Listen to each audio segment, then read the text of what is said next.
The photographer had just told Ray to put his hand on Nathan's shoulder when Paige looked at my husband's wrist. "Wait." She stepped forward, lifting the skirt of her wedding gown with one hand.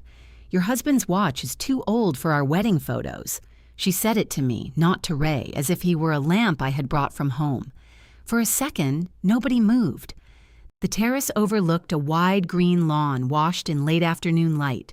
Behind Paige, the hotel's stone walls were covered in ivy, so perfectly red and gold they looked rented. The photographer lowered her camera.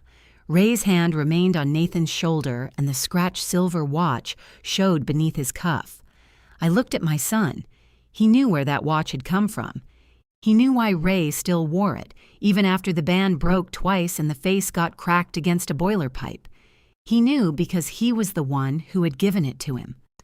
Nathan glanced toward the photographer, then at the line of waiting relatives behind us. "Dad," he said, keeping his voice low, "just take it off for a few minutes. It's not a big deal." Ray's hand slid from his shoulder.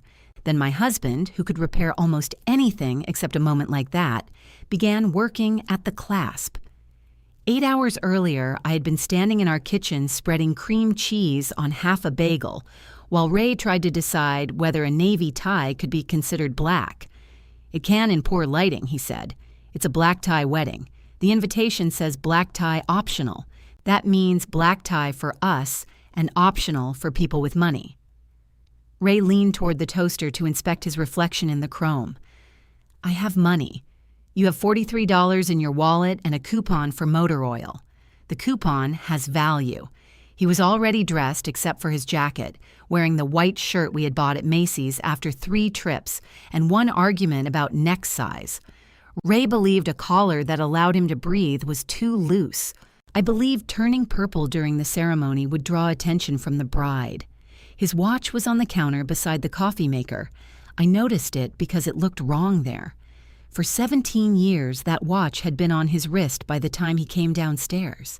He slept in it during storms, as if the power might go out and the glowing hands would become our only connection to civilization. "You're not wearing it?" I asked. "I'm washing up. You already showered." "I'm aware of that, Eleanor."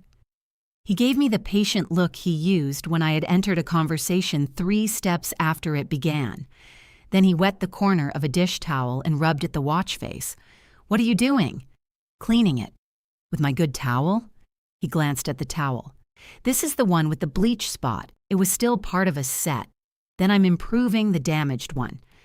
That was Ray's kind of nervousness. Other men paced or drank something before noon. Ray cleaned objects that did not need cleaning and repaired things no one had asked him to touch. Before our 40th anniversary dinner, he had tightened every screw in the dining room chairs. That morning, he polished an old Seiko with a spotted dish towel until the silver edges shone and the scratches looked deeper. I had bought him a new watch for his 65th birthday. Nothing extravagant, just a handsome citizen with a dark blue face. He thanked me, wore it through dinner, and returned to the Seiko the next morning. The citizen lived in our dresser beneath 2 expired passports and a stack of receipts Ray claimed he needed. "Put it on," I said. "I was planning to. You're staring at it like you expect a medical opinion." He smiled, but not all the way. Paige said the photographer is doing detail shots. So this has details." I set down my bagel. "Did she say something about the watch?" "No." "Did Nathan?" "No." "Then why are we having this conversation?" "We're not." "You're conducting an inquiry." His phone buzzed on the kitchen table. He checked it and his shoulders dropped half an inch. "What now?" I asked. "Nathan needs the place cards." "The place cards are in his car. They are apparently in our car." They were. Nathan had loaded them into my back seat the night before, along with 2 boxes of battery-operated candles and a garment bag belonging to one of his groomsmen. He had kissed my cheek and said, "You're saving us," which was how Nathan thanked people when he was already moving toward the next emergency. I had not minded. At least, that was what I kept saying. For the past 6 months, Paige had sent me messages beginning with tiny apologies and ending with errands. "Sorry to bother you, but could you call the bakery?" "Sorry to ask, but are you near the printer?" "Sorry, last thing, I promise. Could Ray reinforce the table numbers? Every request was reasonable by itself. Together, they had turned us into a small, family-owned wedding support company.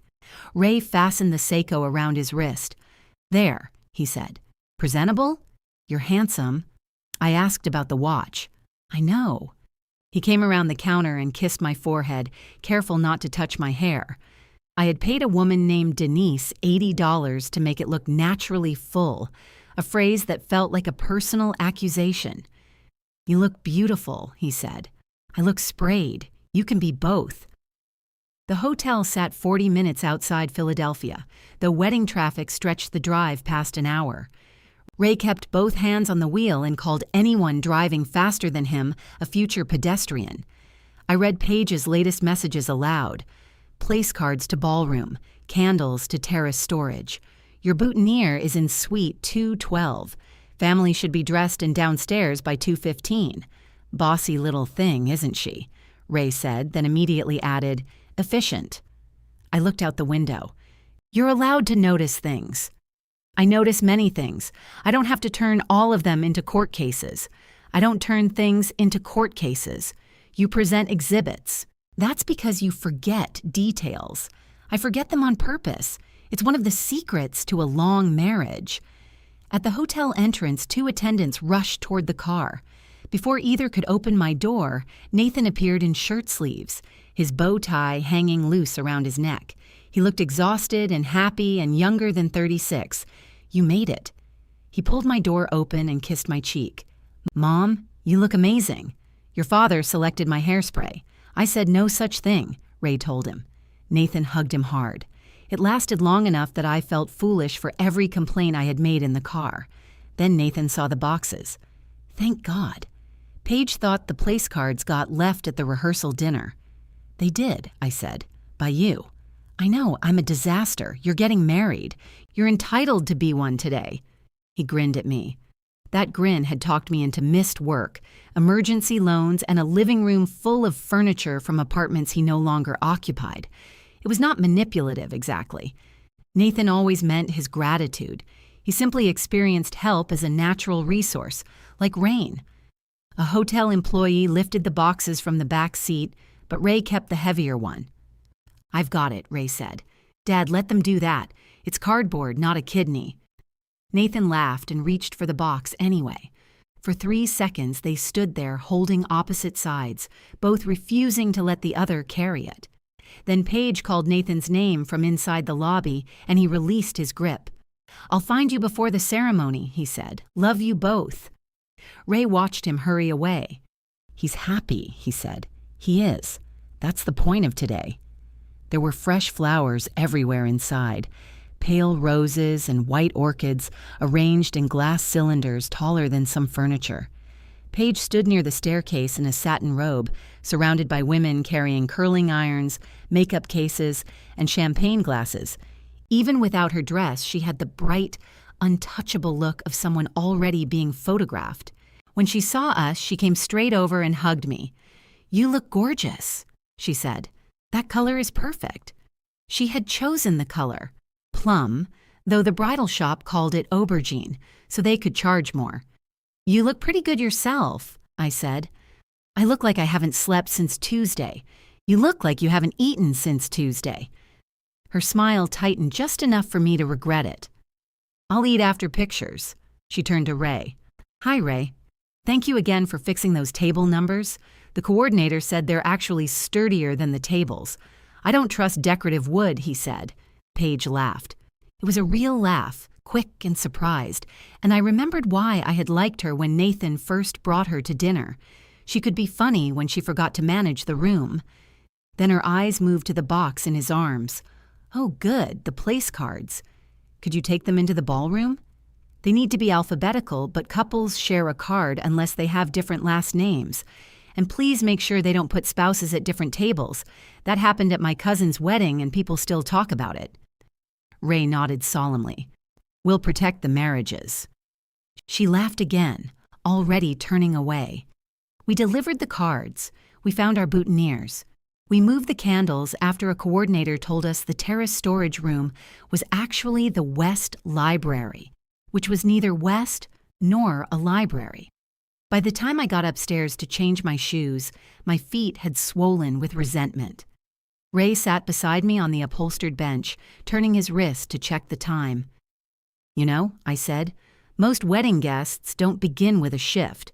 We're not most guests. That's my concern." He adjusted my corsage, though it did not need adjusting. "Today isn't the day to keep score." "I'm not keeping score. You have the face."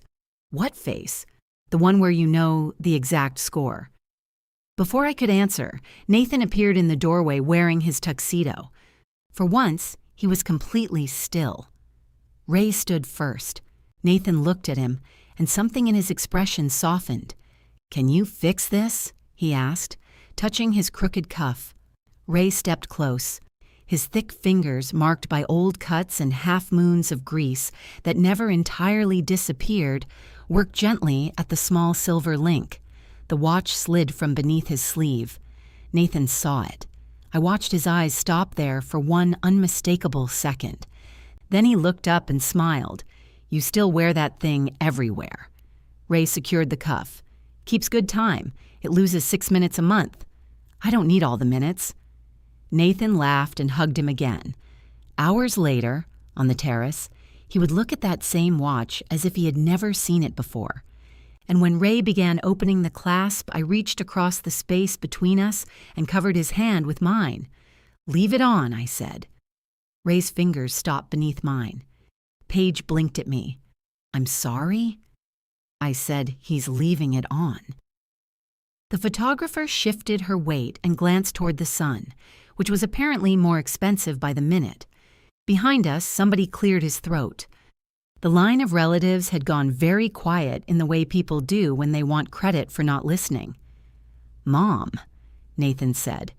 His voice held a warning I recognized. It was the same tone he used when I asked a question at a restaurant after he had told me the food was fine. "Don't make this harder. Don't become the problem." Paige gathered a little more of her gown into her fist. "I wasn't trying to offend anyone. It just looks distracting with the tuxedos." Ray gently pulled his hand from beneath mine.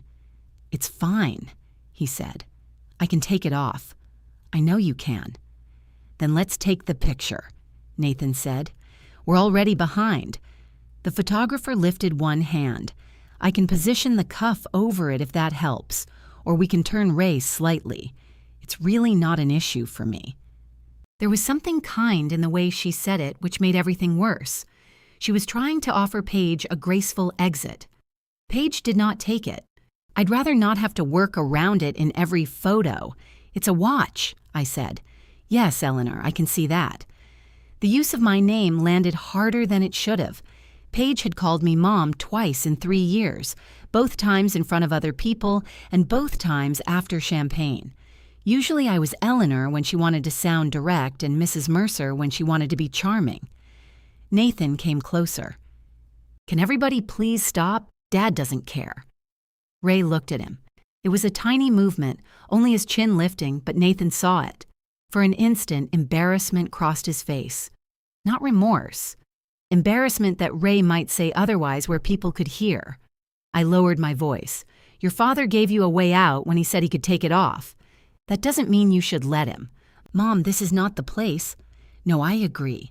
This is a very strange place to ask him to hide something you gave him." Paige's eyes moved to the watch, then to Nathan. "You gave him that?" Nathan pressed his lips together. Ray answered for him. "Long time ago." "How long?" "Does it matter?" Nathan said. To Paige, that sounded like impatience with the question. To me, it sounded like a man trying to shut a door before anyone saw what was behind it. Paige released her skirt. The satin fell back into place. "No, of course not. I didn't know." "That's because it wasn't your memory," I said. "It was his." "Eleanor," Ray murmured. I turned toward him. His face had gone tired, not angry exactly. Ray's anger arrived slowly and usually disguised as silence. I had seen him yell only 3 times in our marriage, but I had watched him go quiet for entire weekends. Paige looked past me toward the waiting family. "Can we just do the photo?" Nathan exhaled. "Yes." Thank you. He reached for Ray's shoulder again, as if the conversation had been a technical delay. Ray did not move into position. I could feel my pulse beneath the tight band of my corsage. We won't be in the formal pictures, I said. Nathan stared at me. What? You heard me? No. Absolutely not. You're not doing this. I'm not asking your permission. His face changed.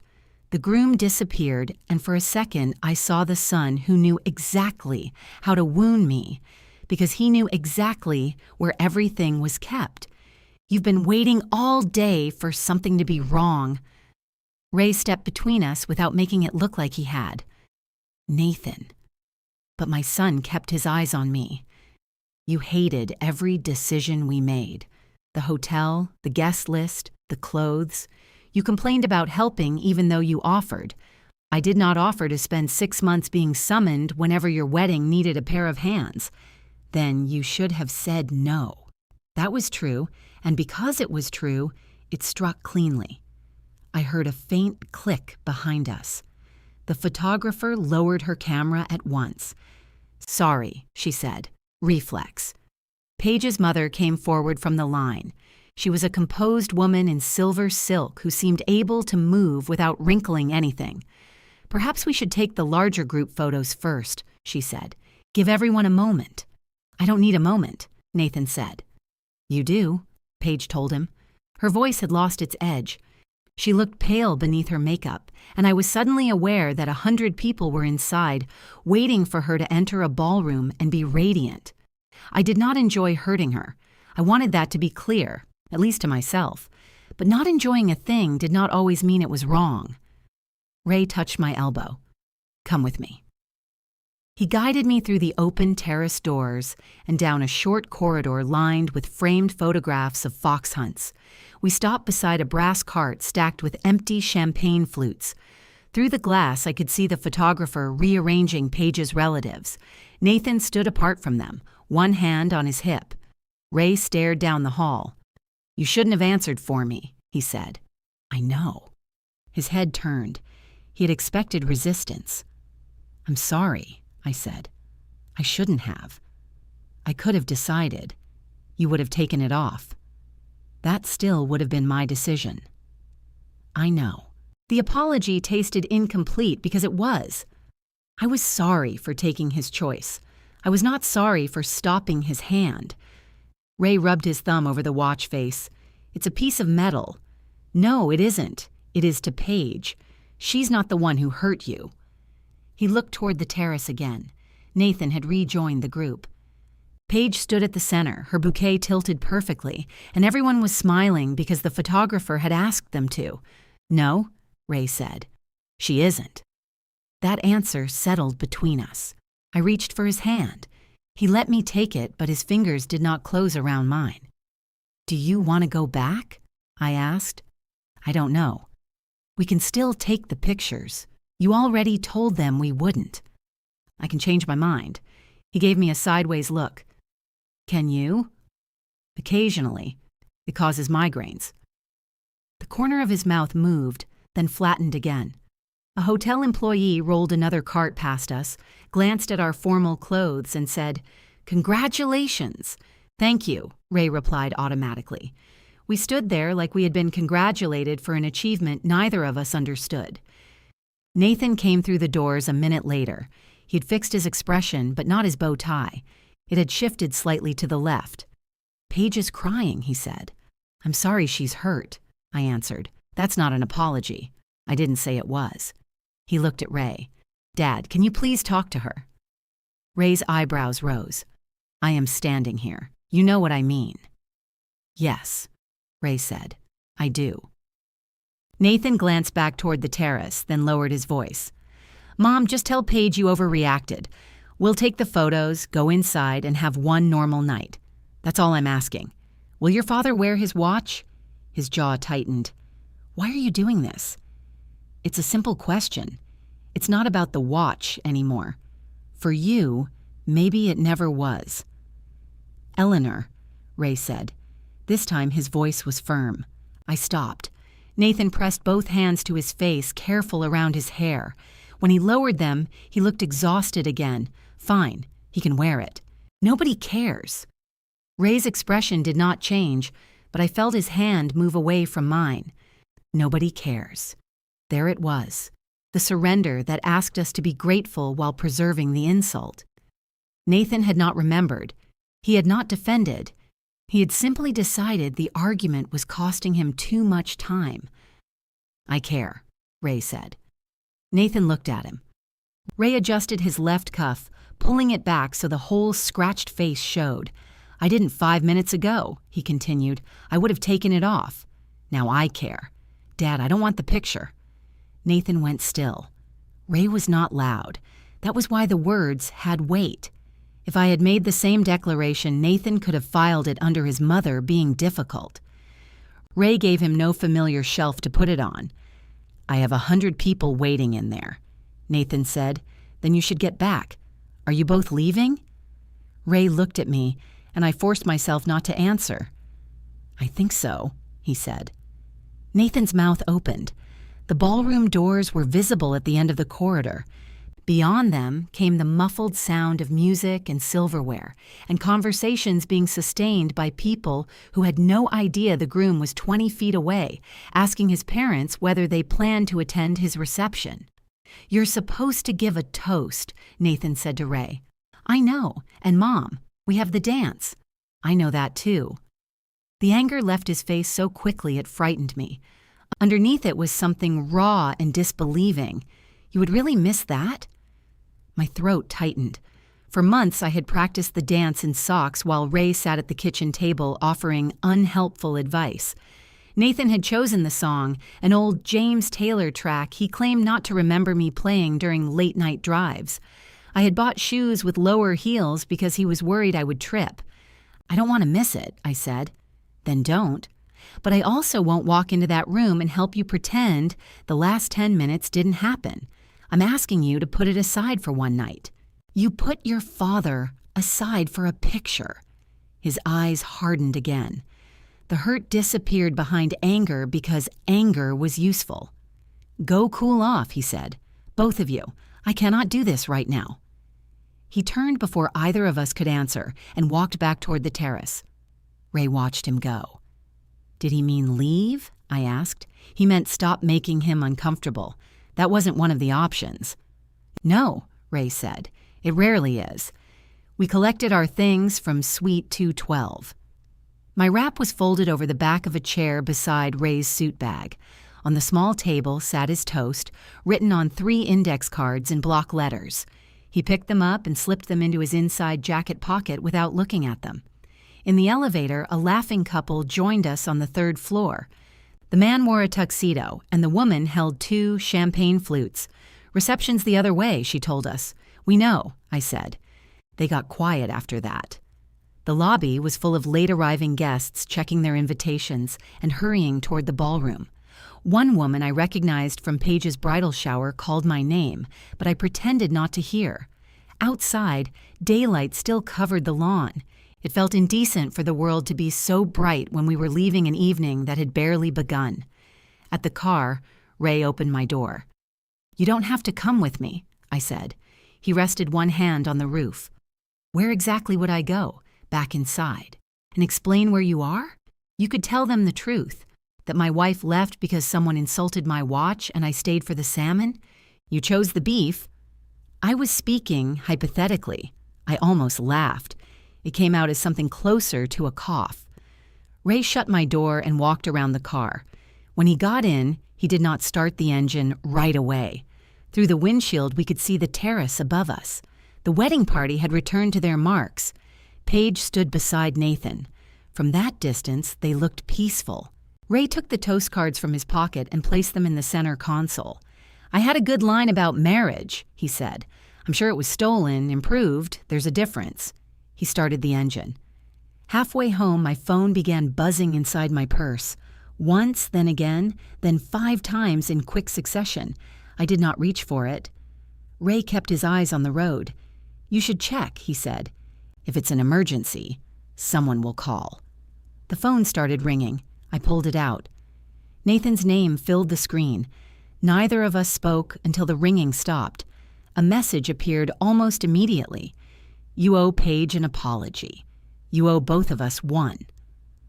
I read the message twice, then locked the screen. What did he say? Ray asked.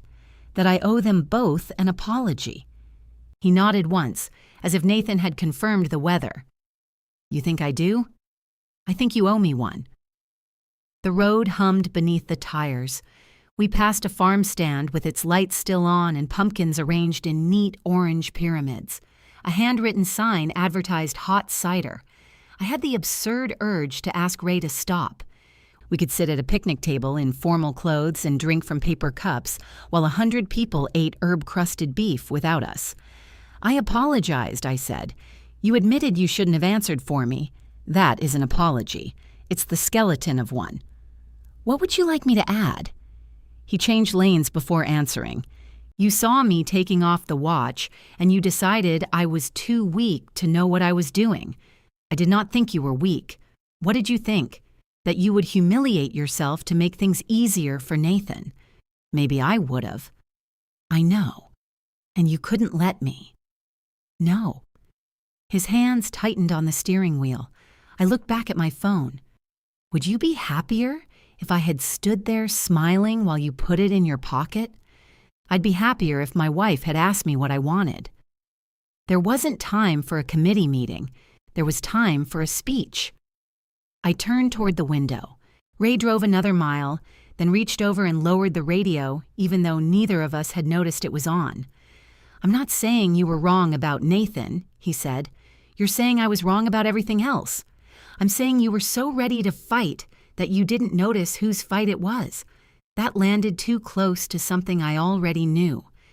I had always been the one who made phone calls when bills were wrong, sent food back when it arrived cold, and asked why a doctor was running a test nobody had explained. Ray could stand ankle-deep in freezing water at 3 a.m. and diagnose a failed pump by sound, but put him across a desk from a bank manager, and he became a man willing to accept any fee for the privilege of escaping the room. For years, he had called us a good team.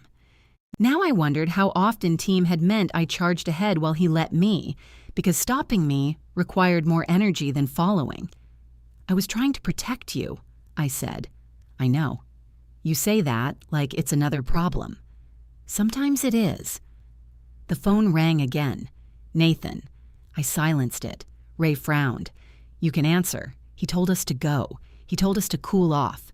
I am in a moving vehicle 40 minutes from his reception. How much cooler would you like me to get? He's probably upset. So am I. I noticed. We drove the rest of the way without speaking. At home, our porch light was on. I had left it burning because I expected us to return after midnight, tired and slightly drunk, carrying slices of wedding cake wrapped in napkins. Instead, it was not yet 7. Ray parked in the driveway and reached for the index cards in the console. He held them for a moment, then tucked them back into his jacket.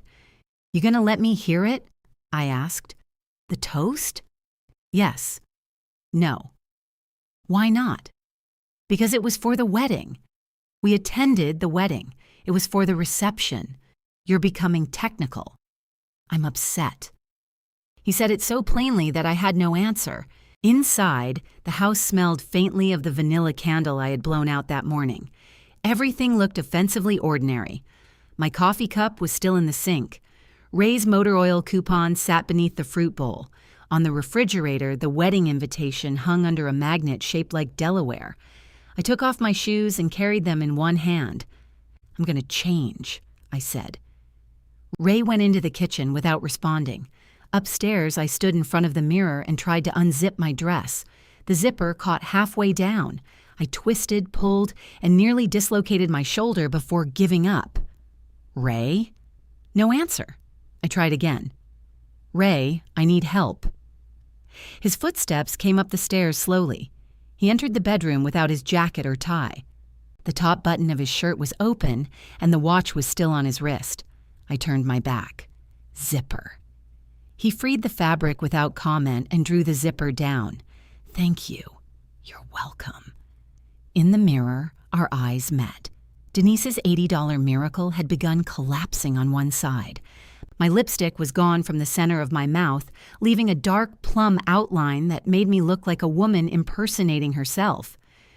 Ray sat on the edge of the bed and removed his cufflinks. "You can say it," I told him. "I have said several things. You can say I ruined the wedding. I don't think you ruined the wedding. Nathan does. Nathan thinks anything that interrupts what he wants has ruined it." I turned around, holding the front of my dress against my chest. That sounded dangerously like agreement. I agree that he hurt me. I don't agree that you get to use my hurt however you want. I didn't use it. You marched it out in front of everyone. Paige was the one who said it in front of everyone, and Nathan was the one who asked me to take off the watch. I know who did what. He opened the drawer of his nightstand and placed the cufflinks inside. Then he unfastened the Seiko. The pale strip of skin beneath the band looked naked. He set the watch beside the lamp. I stared at it. "Why are you taking it off?" "Because I'm changing clothes. You never take it off to change clothes." "Eleanor, I'm just asking." "No, you're not." He stood and carried his tuxedo pants into the closet. My phone buzzed on the dresser. This time, the message was from a number I did not recognize. "Are you and Ray okay? We noticed you had to leave." Beautiful ceremony. I could hear the careful hunger in the words. They wanted information but were willing to disguise it as concern. Another message came from a woman on our street who had not been invited. Heard there was some excitement. "Hope all is well. News had outrun us." I turned the phone face down. In sweatpants and an old Temple University shirt, I went downstairs and found Ray standing in front of the open refrigerator. "We have mustard, olives, and something in foil," he said. "The foil is meatloaf." "When?" "Tuesday." "Which Tuesday?" I took it from him and smelled it. "Not this one." He put it directly in the trash. We'd been expecting a 4-course dinner, so I had not bought groceries. There were eggs, half a tomato, and the bagels from that morning. Ray scrambled the eggs while I cut the tomato into slices that looked apologetic. We ate at the kitchen table. Somewhere between the first and second bagel, I began to cry. There was no warning. One second, I was scraping burnt egg from my plate, and the next, I was crying so hard my nose ran. Ray passed me a napkin. "I bought shoes for that dance," I said. "I know." He picked the song. "I know. I left him there. He told us to go." "He didn't mean it." "No." I looked up. "Why didn't you stop me?" Ray sat back. "It was not a fair question, and we both knew it. You told me not to come if I wanted to stay." I said, "You didn't have to come. Those are wife words. I speak them." Despite myself, I laughed. It broke in the middle and became another sob. Ray reached across the table. This time, when I took his hand, his fingers closed around mine. "I wanted to leave," he said. "Maybe not when you first announced it. Maybe not for the same reasons. But when he said nobody cared, I wanted to leave. He didn't mean nobody cared about you. He meant nobody should care enough to inconvenience him." I wiped my face. Ray looked toward the doorway as if the answer might be somewhere in the dark hall. "He remembered," he said. "The watch?" He looked right at it upstairs. He remembered? I saw.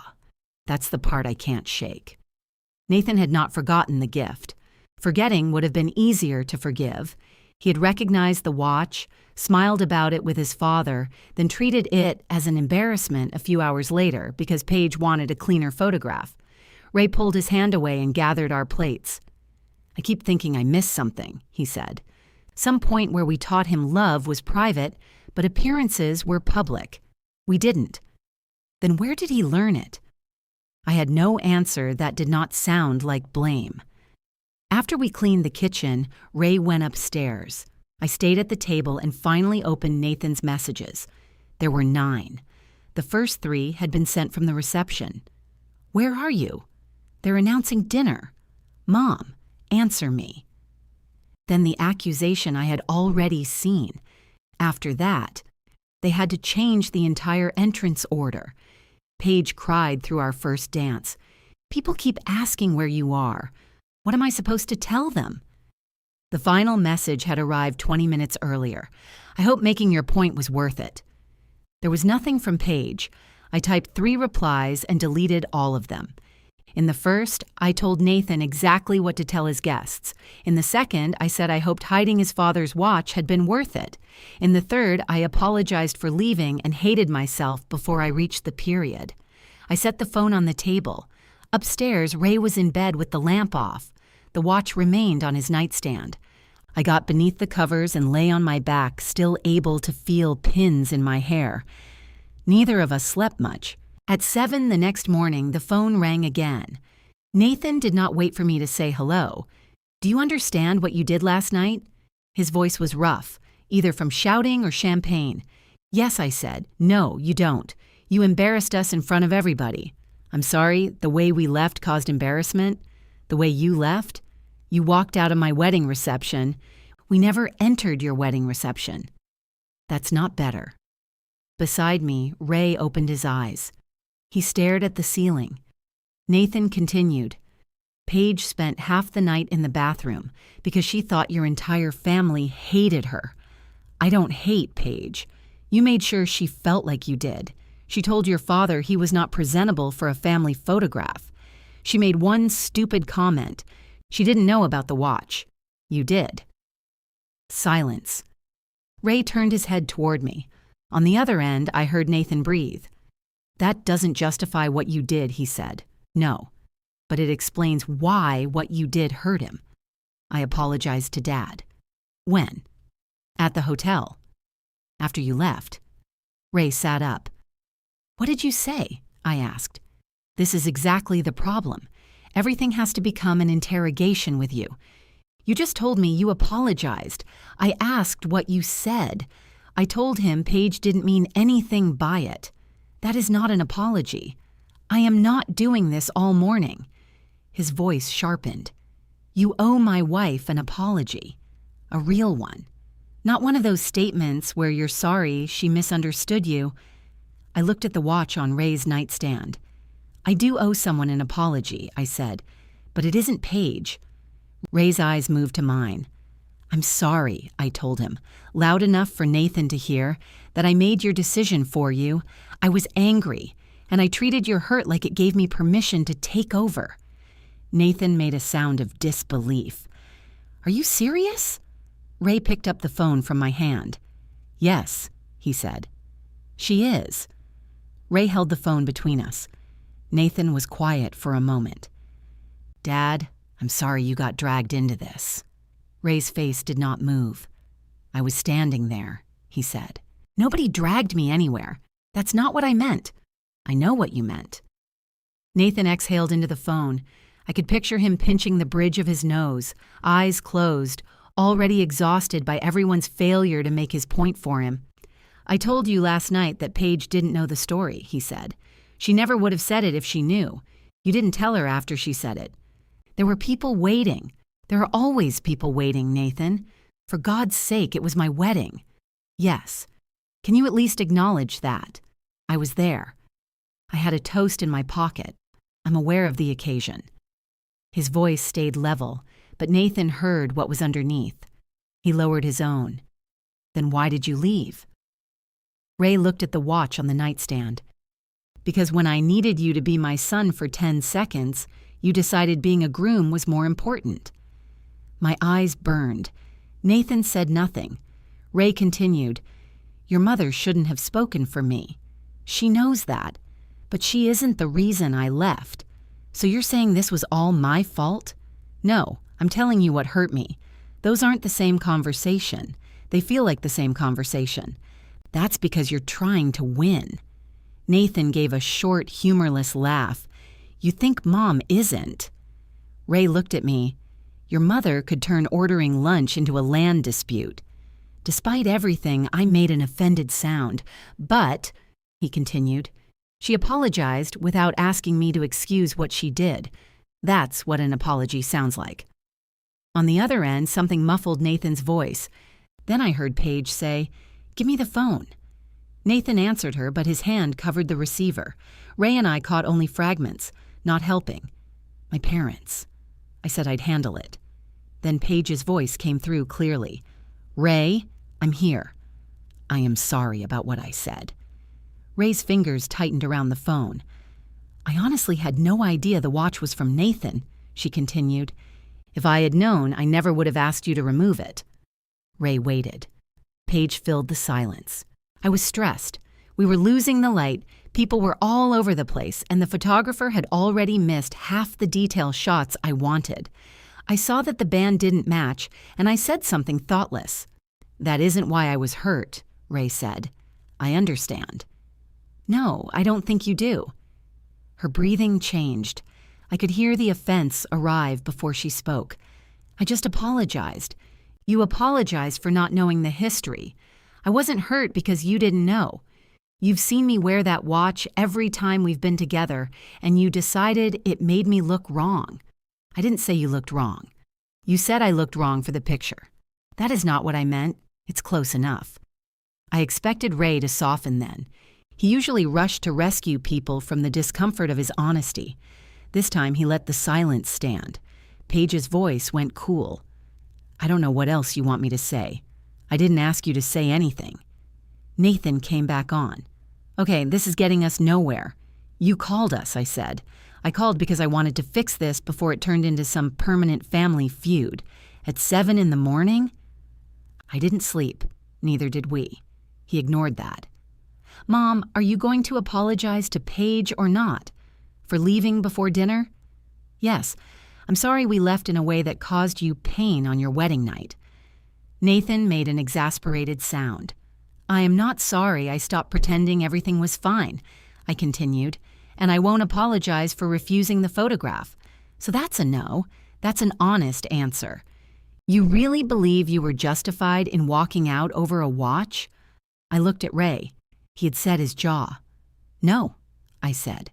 "We walked out because you knew what the watch meant and decided your father's dignity was less important than keeping the schedule moving. Don't use words like dignity. Nobody degraded him. You told him to remove something you gave him because Paige thought it looked cheap. She never said cheap. Then what exactly does too old mean when you're talking about a watch in a wedding photo?" Nathan did not answer. I sat up and pulled the sheet around my waist. Morning light had begun slipping through the blinds, laying bright stripes across the dresser and yesterday's clothes on the floor. "I have your house key," I said. "What?" "The spare key. The one on our kitchen hook." "What does that have to do with anything? I'm going to return it." "Why?" "Because I don't want to let myself into your home anymore." There was a pause. "You make it sound like we force you." "No. You ask, and I say yes. I water plants, wait for repairmen, move packages inside, and make sure there's food in the refrigerator when you come home. Then I tell myself that means we're close. We are close. No, Nathan, we are convenient." Ray looked down. Nathan's voice sharpened. "That is unbelievably unfair." "Maybe, but I need to know whether you'll come see us when there isn't something waiting to be carried, fixed, delivered, or cooked. You want to punish us. I want to stop volunteering for a job and calling it a relationship. So now you're cutting us off. I didn't say that. You're returning our key. You abandoned the reception. You're refusing to apologize to my wife. What exactly would you call it? A change."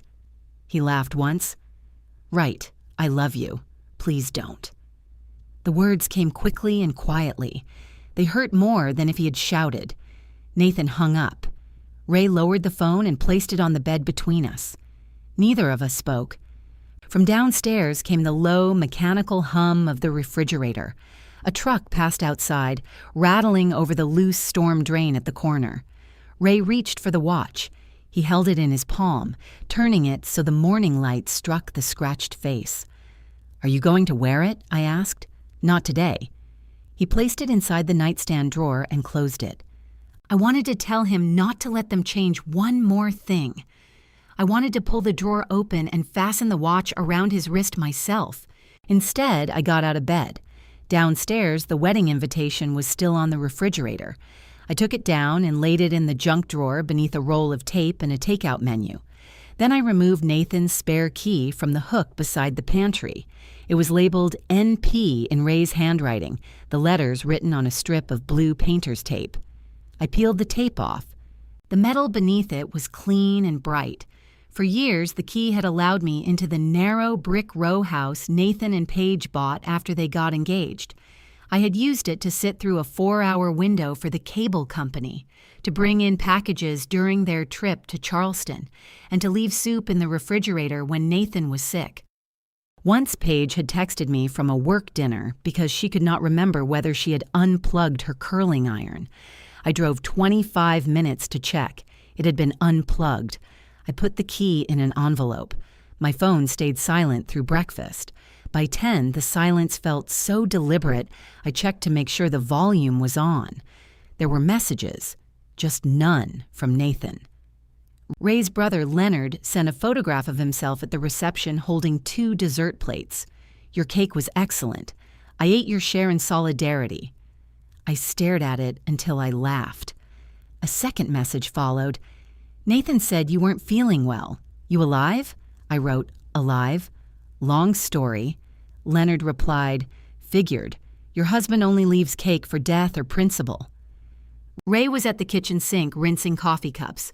I read him the message. "Tell him it was principle," he said. "I'm not telling anybody anything. Then he'll call me. Will you answer?" "No, you two are very brave from separate houses." He dried his hands. "He'll ask questions. And I don't want to spend the day explaining the worst 10 minutes of my life to my brother." The statement stopped me. Worst 10 minutes? One of them. I folded the towel he had left on the counter, then unfolded it because I had done it badly. I didn't know it was that bad. I know. I looked toward the stairs, thinking about the watch inside the drawer. Ray took the envelope with Nathan's key and turned it over. "You planning to mail this?" "I thought I'd drop it through their door. They're at the hotel until tomorrow. Then I'll wait." He set the envelope beside the fruit bowl. The phone rang. For one hopeful second, I thought Nathan had called back. It was Leonard. Ray and I looked at each other. "You answer," he said. "He's your brother. He likes you better. Everybody likes me better until I speak." The ringing continued. Ray finally picked up. "Hello?" I could hear Leonard's voice without understanding the words. It was warm at first, teasing. Then it changed. Ray walked into the living room, but not before I heard him say, "No, Eleanor didn't make me leave." I remained in the kitchen with the envelope and the key.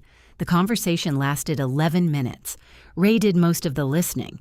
When he came back, he looked older than he had that morning. "What did Nathan tell him?" I asked. "That you picked a fight with Paige over the photos. That I tried to calm you down and you insisted we leave." My face went hot. "That's not what happened." "I know. Did you tell Leonard?" "I told him enough." "What does that mean?" "It means I told him the watch was part of it. Nathan asked me to remove it and I decided to leave." "You should tell him what Paige said." "Why?" "Because now he thinks I." Ray held up one hand. "Do you hear yourself?" I stopped. He sat at the table and rubbed both palms over his face. "If we start recruiting people, this becomes exactly what Nathan called it, a family feud. Everybody chooses a version. Everybody calls somebody. By the end of the week, no one remembers what actually happened because they're too busy defending their side. So we let him lie? We let him explain himself however he needs to for now. That is how he always gets away with things." "No," Ray said.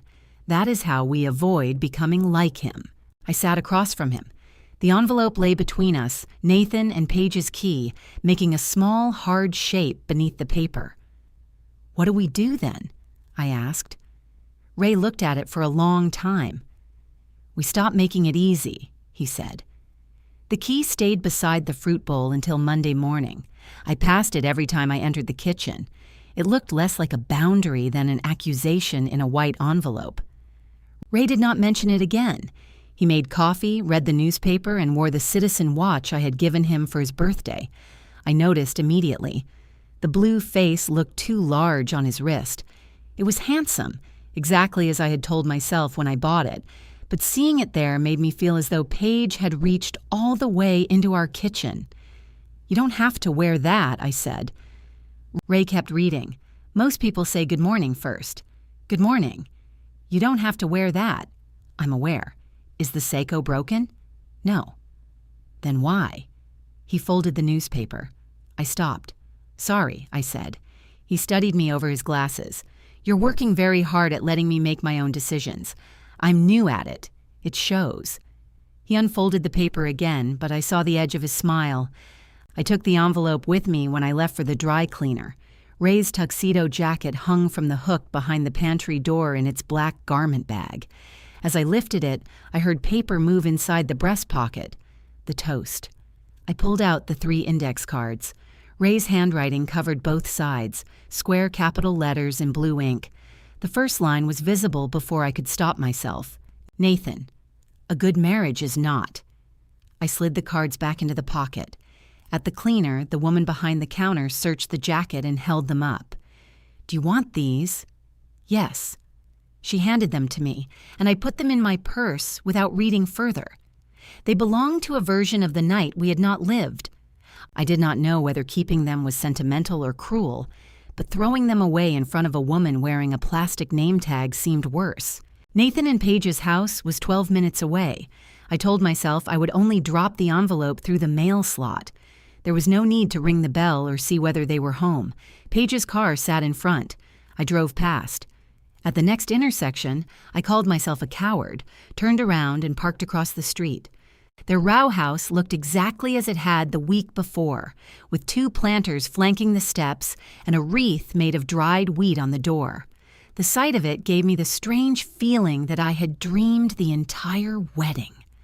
I climbed the steps, took the envelope from my purse, and pushed it through the mail slot. It fell with a soft slap. The door opened before I reached the sidewalk. Paige stood there in gray leggings and an oversized hotel robe. Her hair was twisted on top of her head, and she had no makeup on. She looked tired and young and very different from the polished woman on the terrace. Eleanor? I turned. She bent to pick up the envelope, opened it, and tipped the key into her palm. You were serious. Yes. What am I supposed to do with this? It's your key. I know it's my key. Then you can put it wherever you keep the others. Her face tightened. Nathan is upstairs. I didn't come to see Nathan, clearly. I should have left then. Instead, I stood at the bottom of her steps while she stood in the doorway holding the key, both of us waiting for the other to become reasonable first. Did you mean what you said to Ray? I asked. On the phone? Yes. I apologized. You explained. So did you. I nodded. That's fair. She looked surprised. I continued, but I also said exactly what I did wrong. You said you wouldn't have made the comment if you knew the watch came from Nathan. I wouldn't have. Why should it have to come from him? Paige folded her arms. The key disappeared into her fist. You came here to return the key, not interrogate me on my front steps. You're right. I was under enormous pressure, Eleanor. I had vendors asking me questions, relatives in the wrong places, and 20 minutes to get every photograph we paid for. I made one comment about an accessory. Ray isn't an accessory. I know that. Do you? She looked over her shoulder, toward the stairs inside. I spent the night of my wedding crying in a bathroom, she said, and I spent it eating old bagels in a formal dress. You chose to leave. Yes. At least you admit that. I have never denied it. Her eyes filled. She blinked quickly and looked furious with herself for letting me see. People kept asking where you were, she said. The coordinator had to change everything. Nathan stood through our first dance staring at your empty table. He could barely get through his speech. That hurt in all the places she intended and a few she probably did not. I'm sorry, I said. She waited. I'm sorry we caused that pain, but you'd do it again. I thought of Ray opening the clasp. I would do some of it differently. That's not an answer. It's the only one I have. Nathan appeared behind her in a t-shirt and sweatpants. What's going on? Your mother returned the key. His gaze moved from Paige's closed hand to me. You actually drove over here to make a point? I drove over here to return something that belongs to you. It was given to you, for a purpose I'm no longer comfortable serving." Paige turned away and walked inside. Nathan came onto the step, pulling the door nearly closed behind him. "Are you trying to destroy whatever's left?" he asked. "No, because it seems like you're working through a list. There is no list. You left. You refused to apologize. Now this, I did apologize. Not to Paige. She and I just spoke. I heard. Then you know I told her I was sorry she was hurt. That isn't the same thing." "No, it isn't." He stared at me. His eyes were swollen and there was a faint crease across his cheek from a pillow. I had the urge to reach up and smooth it with my thumb. My body still remembered caring for him before my pride could stop it. "I need some space," I said. "From me? From the way we have been? What does that even mean?" "It means I don't want to be the person you call because a package is coming or the refrigerator needs filling. I want you to call because you want to talk to me. I do call to talk. You talk while I'm doing things for you. That is such a twisted way to see our relationship. It may be. That's why I need space to see it clearly." He crossed his arms. "You know what I think? I think you're angry that the wedding wasn't about you." The words came from somewhere practiced. Maybe he had said them to Paige. Maybe she had said them to him. Maybe they had built the sentence together overnight until it explained everything. I looked at my son and felt something inside me grow still. "If I wanted the wedding to be about me," I said, "I would have stayed where everyone could see me." I walked back to my car. He did not call after me. The toast cards were still in my purse when I got home. I put them in the top drawer of Ray's desk beneath a book of postage stamps. Then I told him about the conversation. He listened without interrupting, which was one of his most irritating qualities when I wanted reassurance. When I finished, he rubbed his thumb along the side of his coffee mug. "You asked Paige why it mattered who gave me the watch." "Yes, good question. Bad location. That's your specialty. You're enjoying this apology phase too much." He smiled into his coffee. The week moved forward in small, ugly increments. Wedding photographs taken by guests appeared online. I did not go looking for them, but they found me anyway. Paige under the flowered arch, Nathan dancing with her mother, Leonard raising his champagne glass behind somebody's shoulder. The 2 empty seats at our table were visible in one photograph until the person who posted it cropped the image. Nathan called no one in our house. On Wednesday afternoon, he sent a message. "Dining chairs coming tomorrow between 12 and 4. Can you let them in if they arrive before Paige gets home?" I stared at the screen. The request was so ordinary that for a second I almost answered yes. I knew where the delivery company would park. I knew the front door stuck when it rained and had to be pulled toward you before the lock turned. I knew Paige would want the boxes placed in the dining room rather than left in the hall. Then I remembered the key in her fist. I wrote, "I returned your key." 3 dots appeared. "I know. They can call you and you can meet them there." I read the message aloud to Ray. He was kneeling beside the dishwasher with the bottom panel removed. "What are you going to say?" "No." "Then say no." "Just like that?" It's a complete sentence. I've heard people say that. I typed, "I'm not available." Nathan replied at once, "Are you busy?" I was not. I had planned to clean the bathroom and watch a British detective accuse 6 people of murder before discovering it was the quiet gardener. "I'm not available," I repeated. His answer took longer. Unbelievable. I put the phone face down. At 2:30 the next afternoon, the delivery company called anyway. A cheerful man told me he was 15 minutes from the residence and needed an adult present. "You have the wrong number," I said. He read Nathan's address. "I don't live there. Mr. Mercer listed you as the secondary contact. I'm not available." There was a pause. "Can someone else meet us? You'll have to ask Mr. Mercer." Nathan called 6 minutes later. "I'm in a meeting," he said without greeting. "So am I. With who?" "Your father." Across the kitchen, Ray looked up from his sandwich. "You know what I mean," Nathan said. "They're going to charge us a redelivery fee. Then you should have scheduled a time when you could be there. They gave us a window, so take the window. I have a job. So do delivery drivers." "Mom." His voice cracked around the word, anger and appeal tangled together. For one dangerous second, I nearly reached for my purse. Then Ray held out his hand. I gave him the phone. "Handle your chairs, Nathan," he said and hung up. He placed the phone on the table. Neither of us felt victorious. My stomach hurt. Ray's sandwich sat untouched. Outside, a delivery truck passed our house, though it was not the right company. "You think he'll call Sunday?" I asked. "For dinner?" I nodded. Every Sunday at 5:30, Nathan and Paige came through our door carrying a bottle of wine and arriving just late enough for me to have completed the work alone. I complained about it, then cooked their favorite things anyway. Ray looked at the calendar on the refrigerator. Sunday had NP written across it in my own handwriting. He took a sip of coffee. "We should make plans," he said. "With who?" "I don't know." We had built so much of our week around being needed that neither of us knew what to do when we stopped. Ray reached for the newspaper and flipped to the weekend listings. "We could go to a movie. We haven't been to a movie on Sunday afternoon in years. That's why they continue showing them without us. I don't want to sit in a dark room and pretend not to think." "Then you won't enjoy most movies." He scanned the page. "There's one about a man who loses his memory.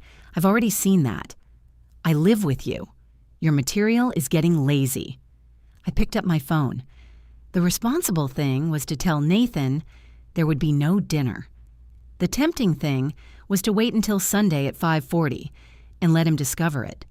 Boundaries, unfortunately, lost some dignity when they were used as traps. I wrote, "We won't be hosting Sunday dinner this week. Ray and I are making other plans. I showed Ray before sending it." "This week?" he asked. "It sounds less dramatic than indefinitely. You mean it gives you room to panic and cook a roast next Sunday?" "I do not panic cook." "You made 3 pies when the washing machine broke. The repairman had a large family." I changed the message. "We won't be hosting Sunday dinners for a while. Ray and I need a different routine." The reply came 20 minutes later. "Understood." One word should not have been able to sound that cold. I carried the phone from room to room as I did laundry, waiting for Nathan to add something. He did not ask how long a while meant. He did not say he would miss the dinners or offer to host us instead. He did not accuse me of punishing him, which was somehow more painful than if he had. By Saturday, Ray had rejected every plan I suggested. The movies were too far. A museum exhibit sounded crowded. He said the farmer's market would only remind him that tomatoes had become luxury goods. When I suggested we drive to New Hope, he asked what we would do once we got there. "Walk around. We can walk around here. Here, we know where we're going." That is generally considered helpful. "You're impossible. You're making plans at me." That was true. I was treating Sunday like a hole in the roof that needed covering before the weather got in. The phone rang while we were arguing. Leonard invited us to watch the Eagles game at his house. "I have chili," he said. "Did you make it?" I asked. I assembled it. "From what?" "Ingredients." Specificity would reassure me. Gloria supervised. That was enough. Leonard's wife had spent 32 years preventing him from poisoning people through optimism. "We'll be there," I said. Ray frowned when I hung up. "You don't want to go?" "I didn't say that. You made the face." "What face?" "The one where your brother's chili has personally disappointed you." I was thinking. About? Whether Leonard invited Nathan. I had wondered the same thing. Would it matter? I asked. Yes. Neither of us said what we would do if Nathan walked into Leonard's living room. Stay, probably. Smile too hard. Discuss football as if the wedding had happened in another family. I called Gloria. She answered on the second ring. "If you're calling about the chili, I made it." Thank God. Leonard opened the cans. I knew there was a division of labor. She laughed. Then her voice softened. "Are you asking whether Nathan and Paige will be here? Ray is. They won't. Did you invite them? No. The answer came too quickly. Because of us? Because Leonard invited you first and we thought you might want one afternoon without everybody measuring where you sit. I leaned against the kitchen counter. Thank you. Don't thank me yet. He bought 1 bag of tortilla chips for 4 adults. After I hung up, Ray stared at the citizen on his wrist. They're taking our side, he said. They're inviting us to football. Same thing in this family. We're not starting teams. No, he said, but teams can start without us. Sunday afternoon, I stood in the grocery store with a hand on a beef roast before I remembered I had nowhere to serve it. The habit was physical. Every week I bought enough for 4 plus leftovers that somehow left our house in containers labeled with our name. Nathan liked the crisp ends of the roast. Paige preferred salad without raw onions. Ray ate whatever was placed in front of him and claimed preferences were a modern form of weakness. I removed my hand from the package. Then I bought the roast anyway. At Leonard and Gloria's house, the game was already on. Leonard opened the door wearing an Eagles sweatshirt old enough to vote. You brought food? He asked, looking at the grocery bag. Bread. Good. Gloria says my chips are inadequate. Your chips are inadequate, Gloria called from the kitchen. She hugged me hard and said nothing about the wedding. I appreciated that for almost 7 minutes. Then Leonard saw Ray's wrist. New watch? Ray looked down as though he had forgotten it was there. Birthday present from Eleanor. Last year, I said. Looks expensive. It was not, I replied. Your brother asks one question and receives an audit, Ray said. Leonard held up both hands. I complimented the watch. Nobody spoke. On television, a player ran out of bounds. Leonard yelled at him with more emotion than the play required. We carried bowls of chili into the living room. Gloria had set out 4 trays so we could eat without balancing everything on our knees. Nathan's usual place at their house was the recliner near the window. I sat there without thinking, then immediately wanted to move. Gloria noticed. Stay, she said. That chair doesn't belong to anyone. She meant well, but the sentence followed me through the first quarter. Leonard waited until halftime to mention the wedding. I want to say something, he began. Ray groaned. No, I haven't said it yet. You announce speeches before making them. It gives people time to suffer. Leonard ignored him. I talked to Nathan. I know, I said. He was upset. We know that too, Ray said. He's still upset. Is there new information in this speech? Gloria threw a tortilla chip at Ray. It landed in his chili. Leonard leaned forward, elbows on his knees. He was 3 years older than Ray, but somehow looked younger, perhaps because he had never spent a day repairing anything more dangerous than a toaster. He thinks you chose Mom over him, Leonard said. The room changed. Their mother had been dead 9 years, but for a second it sounded as though she were expected for dessert. You mean Eleanor, Ray said. Yes, then use her name. Leonard glanced at me. Sorry, it's all right. No, Ray said, it isn't. Nathan wants this to be Eleanor against Paige, and now you're making it Eleanor against Nathan. I left because I wanted to leave. Leonard nodded. I heard you. Did you? Yes, because you're looking at me like I'm recovering from a kidnapping. I'm looking at you like my brother missed his son's wedding reception. I was there for the wedding. You know what I mean. Ray set down his bowl. Everybody keeps saying that. Gloria reached for the remote and muted the television. Leonard rubbed his palms together. I'm not against you. I'm trying to understand. What do you want to know? Was it really about the watch? Ray glanced at me, then back at his brother. No, he said. It was about being asked to disappear in a way small enough that refusing looked ridiculous. Leonard sat very still. That's a good sentence, he said finally. I've had a week. I didn't know Nathan gave you the watch. Most people didn't. Why aren't you wearing it? Ray's mouth tightened. Leonard, Gloria warned. No, it's fair, Ray said. I'm not wearing it because every time I look at it, I hear him telling me it isn't a big deal. He said that? Yes. Leonard leaned back. That was lousy. He did one lousy thing. It sounds like more than one. Ray's eyes sharpened. Don't turn him into a villain because you want to support me. I'm not. You are. It's easy. You didn't raise him. The rebuke was so sudden that Leonard looked slapped. I spoke before the silence hardened. Nathan can be selfish without being cruel all the way through. Thank you, Ray said. I wasn't defending him. I know. You were adding footnotes. Gloria unmuted the television. The second half is starting, and I would like to remind everyone that none of us plays for Philadelphia. The Eagles lost by 3 points.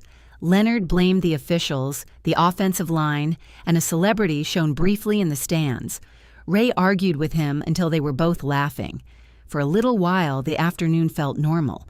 On the drive home, I realized it had been the first Sunday in years, when I had not spent the last hour before dinner checking the oven. Did you have a good time? I asked.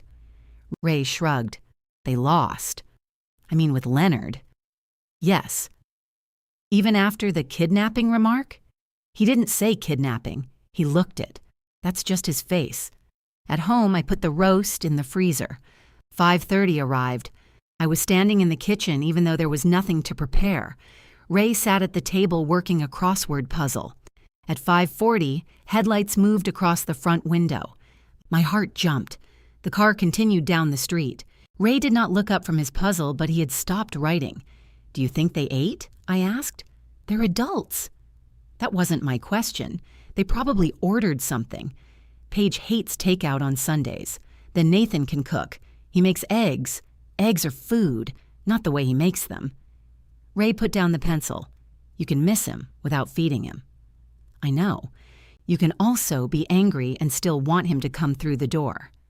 I know, and this is going to feel terrible for a while. I pulled out the chair across from him. You have become very wise since buying a crossword book. I'm stuck on a 7-letter word for foolish. Leonard. That's 7. We ate cheese and crackers at the kitchen table because neither of us wanted to admit we were hungry enough for a meal. At 6:20, my phone rang. Nathan. I looked at Ray. Answer it, he said. I let it ring once more before picking up. Hello? There was restaurant noise behind Nathan, glasses, voices, a burst of laughter. Hi, he said, just that. No accusation, no request. Hi. A pause opened. I was calling to see how you were, he said. The softness in his voice frightened me more than his anger had. We're fine, I answered. How are you? Fine. Another silence. Ray slid the crossword toward me. In the margin, he had written, Don't interrogate him. I gave him a look. Nathan cleared his throat. Did you do anything today? We watched the game with Leonard and Gloria. Oh, we had chili. Uncle Leonard made chili? Gloria did. We survived. Nathan laughed quietly. The sound went straight through me. Then I heard Paige in the background. Ask her where we keep the corkscrew. Nathan covered the phone, but not quickly enough. My hand tightened around it. Mom, he began. In the second drawer beside the stove, I said, I knew that. No, you didn't. He was silent. I closed my eyes. Was that why you called? No. The answer came fast enough that I believed him, which did not make the moment hurt less. But it became useful, I said. That's not fair, probably not. Ray held out his hand, but I shook my head. Nathan lowered his voice. I called because Sunday felt strange. It felt strange here, too. We could come by next week. I looked at the frozen roast through the refrigerator door in my mind. That isn't what I asked for, I said. Then what are you asking for? I'm asking you to decide whether you miss us or just the way we take care of you. The restaurant noise continued around him. When he answered, his voice had gone flat again. I knew calling was a mistake. The line went dead. I kept the phone to my ear until the restaurant noise disappeared. Ray erased something from his crossword with slow, unnecessary care. Go ahead, I said.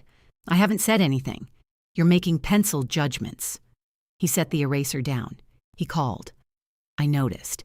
He said Sunday felt strange, and then he needed to know where the corkscrew was. Paige needed to know. That improves it? No. But he called before she asked. I pushed the crossword back toward him. You were the one who said we needed to stop making things easy. I meant stop doing everything for him. I didn't mean make him pass an oral examination before he's allowed to miss us. I asked one question. You asked the question. What question? The one with only one acceptable answer. There should be an acceptable answer. There probably is. He may not know it yet. I stood and carried our plates to the sink. So I should have invited them next Sunday and waited for him to discover his feelings over pot roast. You could have said you missed him. He did not say he missed me. He said Sunday felt strange. That is not the same thing. Ray turned in his chair. Not everybody speaks in closing arguments, Eleanor. I ran water over a plate that was already clean. He called because he was sitting in a restaurant where he didn't want to be, I said. Maybe. He wanted dinner here. Probably. He wanted the corkscrew, eventually, and he wanted to know how we were.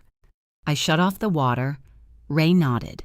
The problem with living beside a patient man was that sometimes he waited long enough for me to argue myself into his position.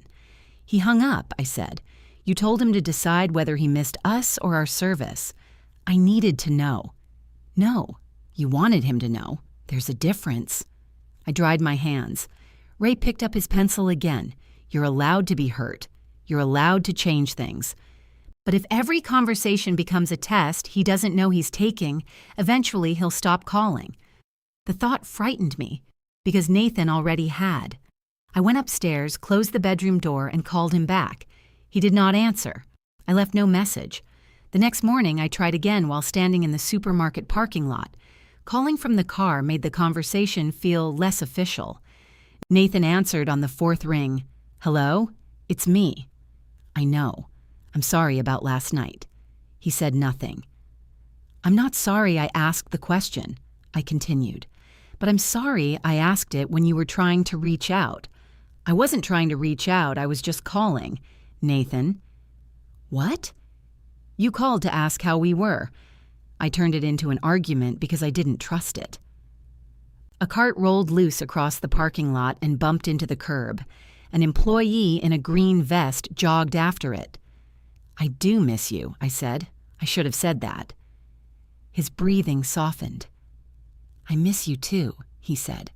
The words were so simple that my eyes filled. Then he added, I still think you're wrong. I know. And Paige isn't ready to see you. I understand. She thinks you're trying to teach us some kind of lesson. I'm trying to learn one. That sounds like something you rehearsed. It sounded better in my head. He almost laughed. I heard it catch. Are you bringing dinner back next week? He asked. No. The warmth disappeared. Then what are we doing? I don't know yet. But I don't think pretending nothing changed will help. We had dinner every Sunday. That wasn't pretending. No, the dinners were real. So was the fact that I was beginning to resent them. Why didn't you say something? Because I liked being needed. He went quiet. That admission had cost me more than I expected. It was easy to describe Nathan as taking advantage. It was harder to admit how carefully I had made myself available. I need to go into the store, I said. Okay, I love you. A pause. Love you too. He hung up first, but gently. For several days, I lived on those 3 words. I repeated them whenever I passed the empty hook beside the pantry or saw NP written on the calendar. They did not fix anything, but they kept the silence from becoming absolute. Ray listened when I told him about the call. You apologized well, he said. Don't sound so surprised. You used full sentences. I always use full sentences. You also stop at intersections.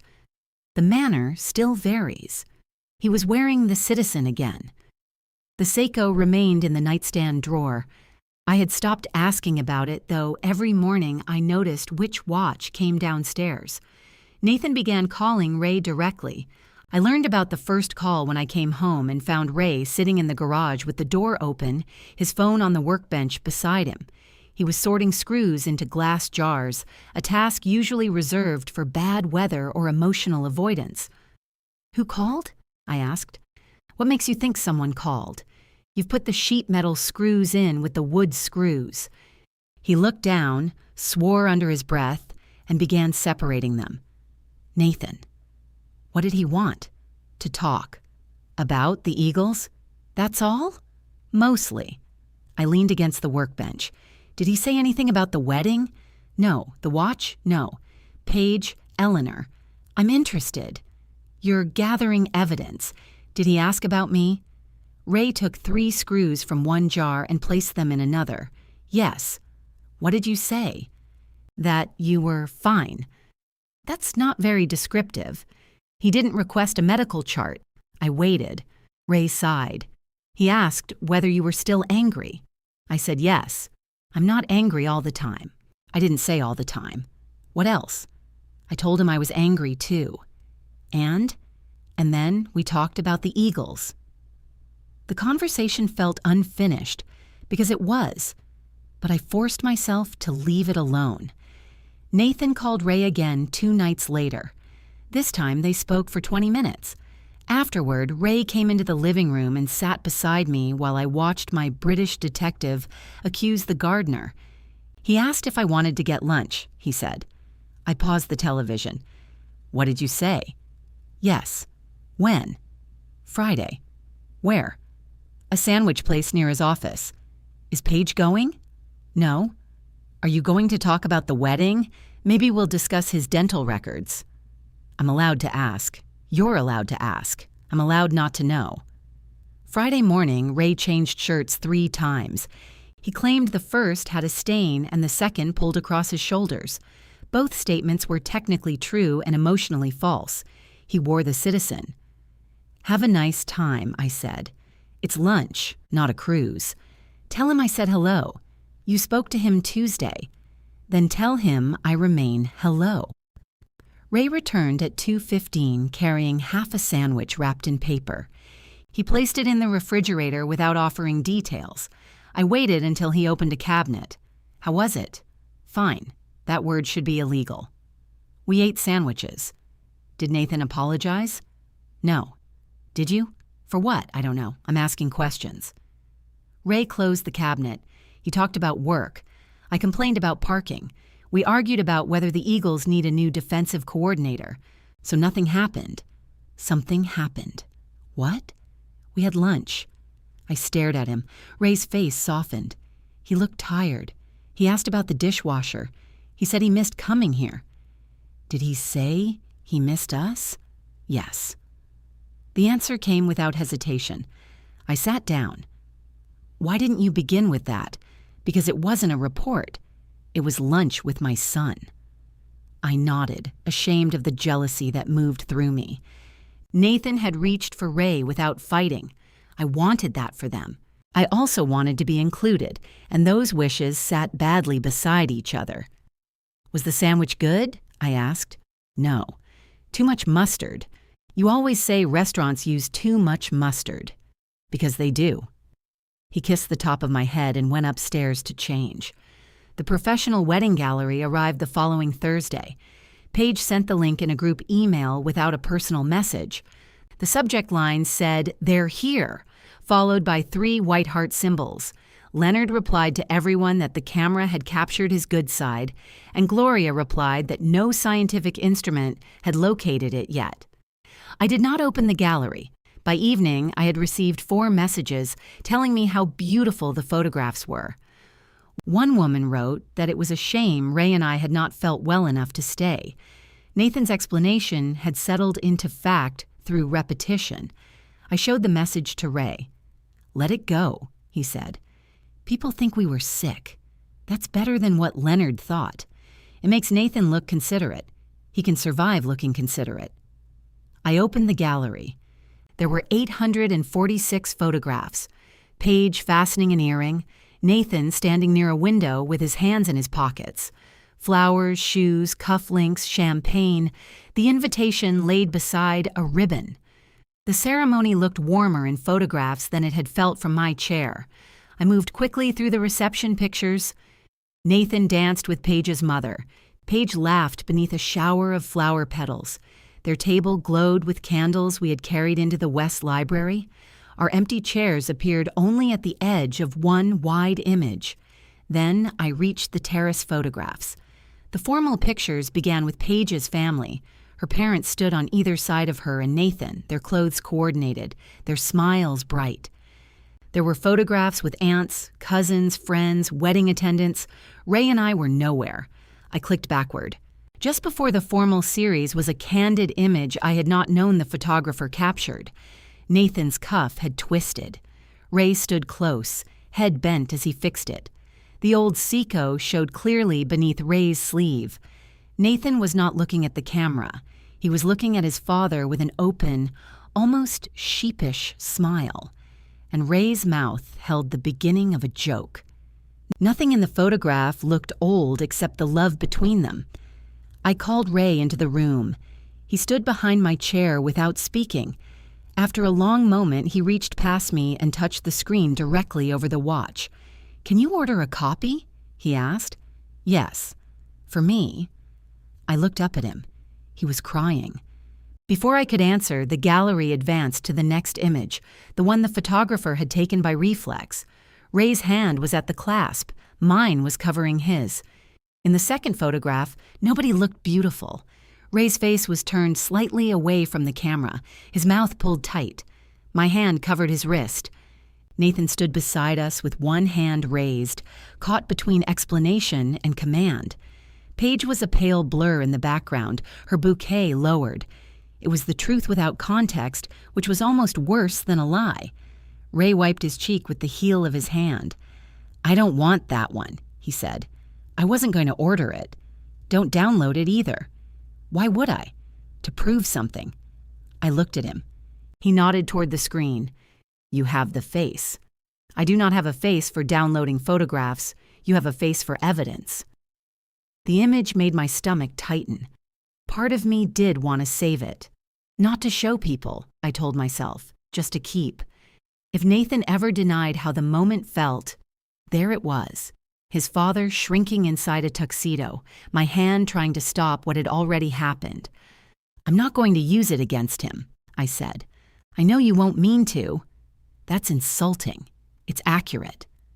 I clicked back to the first candid. There they were again, father and son alone inside a crowded afternoon. Ray's fingers worked at Nathan's cuff while Nathan watched him with that unguarded smile. The watch seemed less visible once I stopped looking for it. "What size?" I asked. 5 by 7. "That's small. I don't need it on a billboard. 8 by 10. "Eleanor, you cried. That doesn't increase the dimensions. I ordered an 8 by 10 and a 5 by 7. Ray complained about the price and then asked how long shipping would take. Before I closed the gallery, I looked at the photograph one more time. "Do you think Nathan has seen it?" I asked. He got the same link. That wasn't my question. Ray took off his glasses and cleaned them on his shirt. "Maybe." "We could send it to him." "No, just the first one. He knows what his father looks like." That picture might make him remember the moment differently. A picture shouldn't have to do my talking. You've tried talking. I've had sandwiches. That's not the same thing. I turned in the chair. You could tell him the picture matters to you. Why? So he knows. So he feels bad, so he understands. Ray put his glasses back on. Those two things can look very similar when you're the one sending the photograph. He went upstairs. I closed the gallery without downloading either image.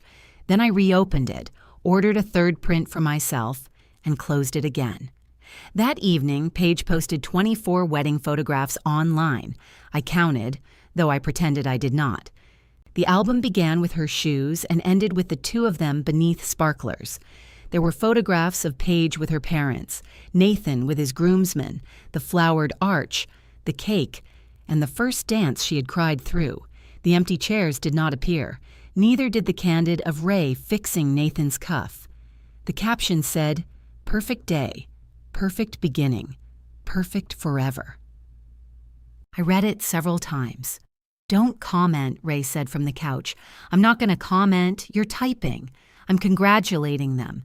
You already did that in person. I could do it publicly. You left their reception publicly. I think the record is balanced. I deleted beautiful pictures and set my phone down. Do you think she left us out on purpose? She left us out because we weren't there. We were there for the ceremony. Then she left us out on purpose. He returned to the television. Ray could admit an injury in one sentence and then behave as though it required no further discussion. I envied him that. My injuries wanted office space. The prints arrived in a rigid cardboard envelope the following week. I placed the smaller one in a frame on Ray's desk. The 8x10 stayed wrapped in tissue inside the top drawer, beside the toast cards. Ray stood in the doorway when he saw the framed picture. "You picked the frame with the silver edge," he said. It matched. "You're becoming Paige." I turned to look at him. "Too soon?" he asked. "By several years." He picked up the frame. His thumb moved over Nathan's image without touching the glass. "I look old," he said. "You are old." "Thank you. You look like yourself. That's usually what old means." He set the frame back on the desk, angled slightly toward his chair. The citizen remained on his wrist. Nathan called him twice more. Their conversations were short and deliberately ordinary. Once, Ray carried the phone into the basement to discuss a noise in Nathan's furnace. He did not go over to inspect it. He asked questions, suggested Nathan replace the filter, and told him to call a technician if the noise continued. When he came upstairs, I said nothing. "You're growing," he told me. "I can still ask if you want." "No." Then I'm choosing growth. Nathan did not call me. I told myself that was because our last conversation had ended peacefully. I told myself he was giving me space because I had asked for it. I told myself many things while checking my phone often enough to drain the battery by dinner. The invitation to Thanksgiving came in a group message from Paige. "We would love to host everyone at our place this year. My parents are coming and there's plenty of room for Ray and Eleanor. We truly want a peaceful holiday and a fresh start. All we ask is that nobody bring up the wedding or rehash hurtful comments. Please come ready to move forward. Dinner at 4. Ray read it over my shoulder. "There's plenty of room for us," I said. "How generous. Don't start. They're inviting us like distant cousins. Would you prefer no invitation?" "I would prefer a phone call." So would I. He sat across from me at the kitchen table. The invitation remained open between us. "Do you want to go?" I asked. "I don't know." "That means yes." "No." "It means I'm thinking." I folded my hands to keep them from reaching for the phone. Ray studied the message. "I want to see him," he said. "I don't want to sit across from him pretending the wedding was weather." "Then we don't go. You're doing it again." I asked what you wanted, and then answered before I finished. I leaned back. "Sorry. Thank you." He rubbed one finger along the side of his nose, thinking. "What do you want?" "I don't want to go under conditions." "What if the condition is reasonable?" Nobody wants Thanksgiving to become a trial. It doesn't say nobody should argue. It says nobody should bring up hurtful comments. That means we are allowed to come if we agree not to speak about the reason we haven't seen them. We have spoken about it. We have spoken at each other. That may be all we can do for now. I read Paige's message again. It was polite. It included us. It offered exactly what families often claim to want: peace and a fresh start. But peace that depended on our silence felt too much like the terrace. We could be included as long as we remove the part that spoiled the picture. "I don't trust myself to sit there," I said. That's honest. I would hear her father compliment the wedding and choke on a dinner roll. Less honest. It could happen. Ray smiled, then became serious again. "If we don't go, it will be the first Thanksgiving without Nathan." "I know. He'll say we rejected another attempt." "I know. Leonard may go. Then he should. We'll be alone." That was the part neither of us wanted to touch. For years, Thanksgiving had expanded and contracted around us. Sometimes we hosted 12, sometimes 6. But Nathan had always been there, even the year he arrived after dessert because of work. I still cooked too much stuffing because he ate it cold the next morning directly from the refrigerator. My phone buzzed. Nathan had added a message. "I hope you'll both come." I mean that. The sentence loosened something in me. I pressed the call button. He answered almost immediately. Hi? Hi, did you see the invitation? Yes. And? Can we talk about the condition? He sighed. That sound told me more than his words had. Mom, I don't want another fight. Neither do I. Then why can't you just come to dinner? Because you're asking us to act reconciled without reconciling. We're inviting you into our home. How is that not trying? It is trying. I know that. Then come. I looked at Ray. He watched me without signaling what to say. Do you believe you did anything wrong? I asked. Nathan was quiet. I knew you'd do this, he said. I'm asking one question. No, you're setting the price of admission. You set one first. He lowered his voice. Paige is sitting right here. Then she can hear me. She doesn't deserve to spend her first Thanksgiving as my wife being blamed for something that happened 6 weeks ago. 6 weeks doesn't make it unhappen. There is nothing I can say that will satisfy you. You could say what Ray said. Name what you did without explaining why it wasn't really your fault. I have apologized to Dad. No, you told him Paige didn't mean anything. I'm not having this conversation again, then we shouldn't come. There was a long pause. All right, he said. The quiet acceptance hurt more than another argument. I love you, I said. Happy Thanksgiving, Mom. He ended the call. Ray looked at me. Did I decide for you? I asked. No. Do you want me to call back? No. Are you sure? No. He stood and walked to the window. I gave him several minutes before joining him. Across the street, our neighbor was hanging a wreath while her husband held the ladder at an angle that suggested future medical care. I'm sorry, I said. For what? That our choices keep costing you things. They cost you too. I know, but I'm louder about it. He glanced at me. That is true. The phone rang again. This time it was Judith, a friend I had known since we worked together at an insurance office more than 30 years earlier. She and her husband Sam had planned a quiet Thanksgiving because their families were scattered. I made enough food for the National Guard, she said. Come save us from leftovers. I covered the receiver and looked at Ray. He understood the question. After a moment, he nodded. We'd love to, I told her. When I hung up, Ray was still staring through the window. On his wrist, the blue face of the citizen caught the kitchen light. Upstairs, the old watch continued keeping time inside a closed drawer. The drawer stayed closed while I made a pie to take to Judith's house. I did not need to make a pie. Judith had listed 3 desserts during her invitation and called the next morning to add a 4th. But arriving with empty hands felt like announcing we had nowhere else to be. Ray watched me roll dough across the counter. You're punishing that crust, he said. It's uneven. It fears you. Go peel apples. You bought canned filling. Then go somewhere else. He wandered into the living room and turned on the parade. I could hear marching bands and cheerful announcers describing cold people in elaborate costumes. Every few minutes, I checked my phone. At 11:13, Nathan sent a message. Happy Thanksgiving. Love you both. No photograph, no accusation, no invitation repeated at the last minute. I showed Ray. Answer him, he said. You answer.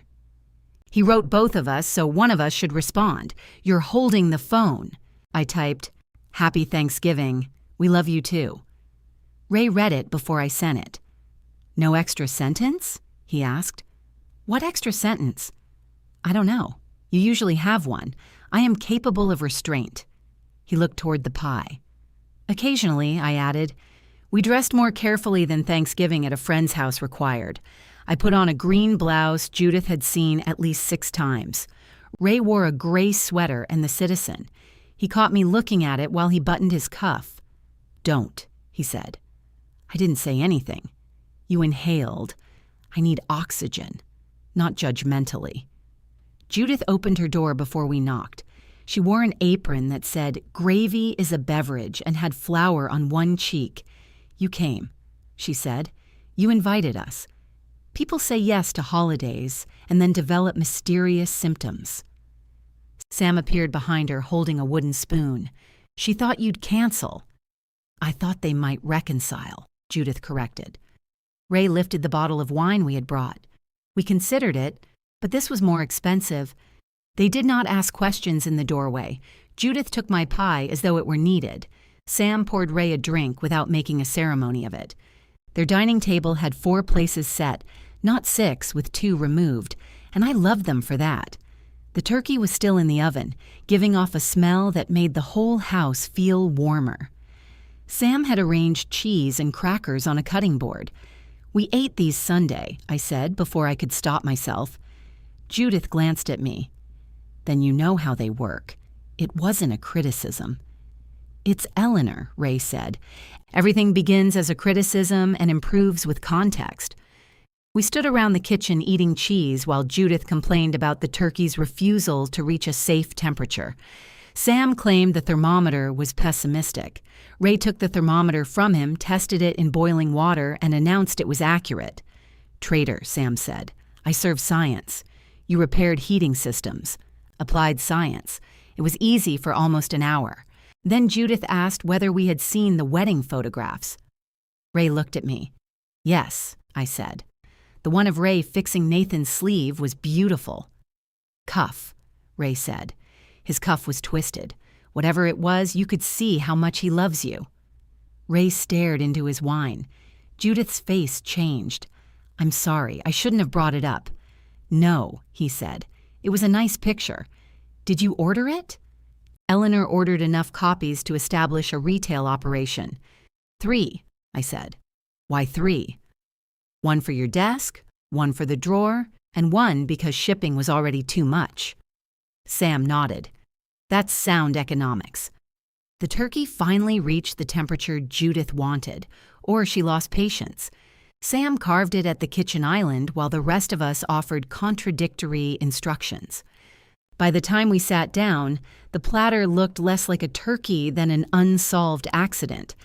Judith raised her glass. "To the people at this table," she said, "no explanations required." My throat closed.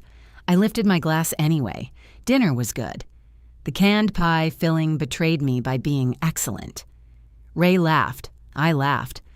There were moments when I forgot to feel guilty, followed by moments when the forgetting felt like its own betrayal. At 4:30, Nathan was probably sitting down with Paige's parents. At 5, I pictured him reaching for stuffing. At 5:15, I excused myself and went to Judith's bathroom, where I sat on the closed toilet and checked my phone. Nothing. The silence was fair. We had declined the invitation. Nathan was allowed to have dinner without reporting his emotions to me. I opened Paige's social media page. She had posted a photograph of her table. White plates, gold napkin rings, flowers in low amber vases. 4 adults smiled from their seats, Paige, Nathan, and her parents. The table had been set for 6. 2 empty place settings remained at one end. The caption said, "Grateful for grace, fresh starts, and family who shows up." I stared until the words blurred. There were several possible explanations. Perhaps the extra settings were decorative. Perhaps Leonard and Gloria had canceled. Perhaps Paige had set the table before we declined and taken the picture deliberately. The last possibility felt true because it hurt most, which was not the same as evidence. I locked my phone. When I returned to the table, Ray took one look at me. "What happened?" "Nothing." "Your face says something happened." Paige posted a picture. Judith began gathering plates with sudden concentration. "What did it say?" Ray asked. I told him. Sam muttered something that sounded like Jesus. Ray's expression remained blank. "Did you comment?" "No." "Good. That's all? What do you want me to do? Be angry?" "I am." "You don't look angry." "I'm eating potatoes, Eleanor. There are limits to expression." Judith sat down again. For what it's worth, people post the version of a holiday they want other people to envy. "That is worth very little," Ray said. "It's all I have." I reached for my wine. Ray covered my hand with his. "We showed up somewhere." "I know." "For people who wanted us without conditions." "I know, then stay here." His words brought me back into the room. I put the phone in my purse. After dinner, we played cards. Sam cheated so badly it became a form of entertainment. Judith wrapped leftovers in containers and ignored my protests. At the door, she hugged me and whispered, "You're allowed to have had a nice day." I held on longer than I intended. At home, the house was cold. Ray turned up the heat and carried the leftovers into the kitchen. I went upstairs to change. The nightstand drawer was open. The Seiko lay on top of a handkerchief. Ray had set the time. I heard him behind me. "I changed the battery," he said. "When?" "Yesterday." "Why didn't you tell me? It's a watch, not a medical procedure. Are you going to wear it?" He picked it up and pressed the side of the case with his thumbnail. The second hand moved in small, steady jumps. Eventually. I waited, but he placed it back in the drawer. That night, Nathan called while we were in bed. Ray answered. I could hear only his side. "Happy Thanksgiving." "Yes." "No, we had a good time." "Judith and Sam." A pause. "No." Another pause. Longer this time. "I'm not discussing your wife's post." Ray glanced at me. "Because you're asking me to tell you what Eleanor thought, and she's lying beside me." He held out the phone. I shook my head. "She doesn't want to talk right now," he said. Nathan's voice rose. Not enough for words, only tone. Ray listened. "Then come by when you're ready to speak to both of us." He ended the call. "What did he want?" "To know if you saw the picture. So it was deliberate." "I didn't say that. You didn't have to. Maybe Paige posted it without asking him. He knew enough to call." Ray put the phone on his nightstand. "What else did he say? That he doesn't know how to make you happy?" The anger drained out of me. "I don't want him to make me happy." "I know."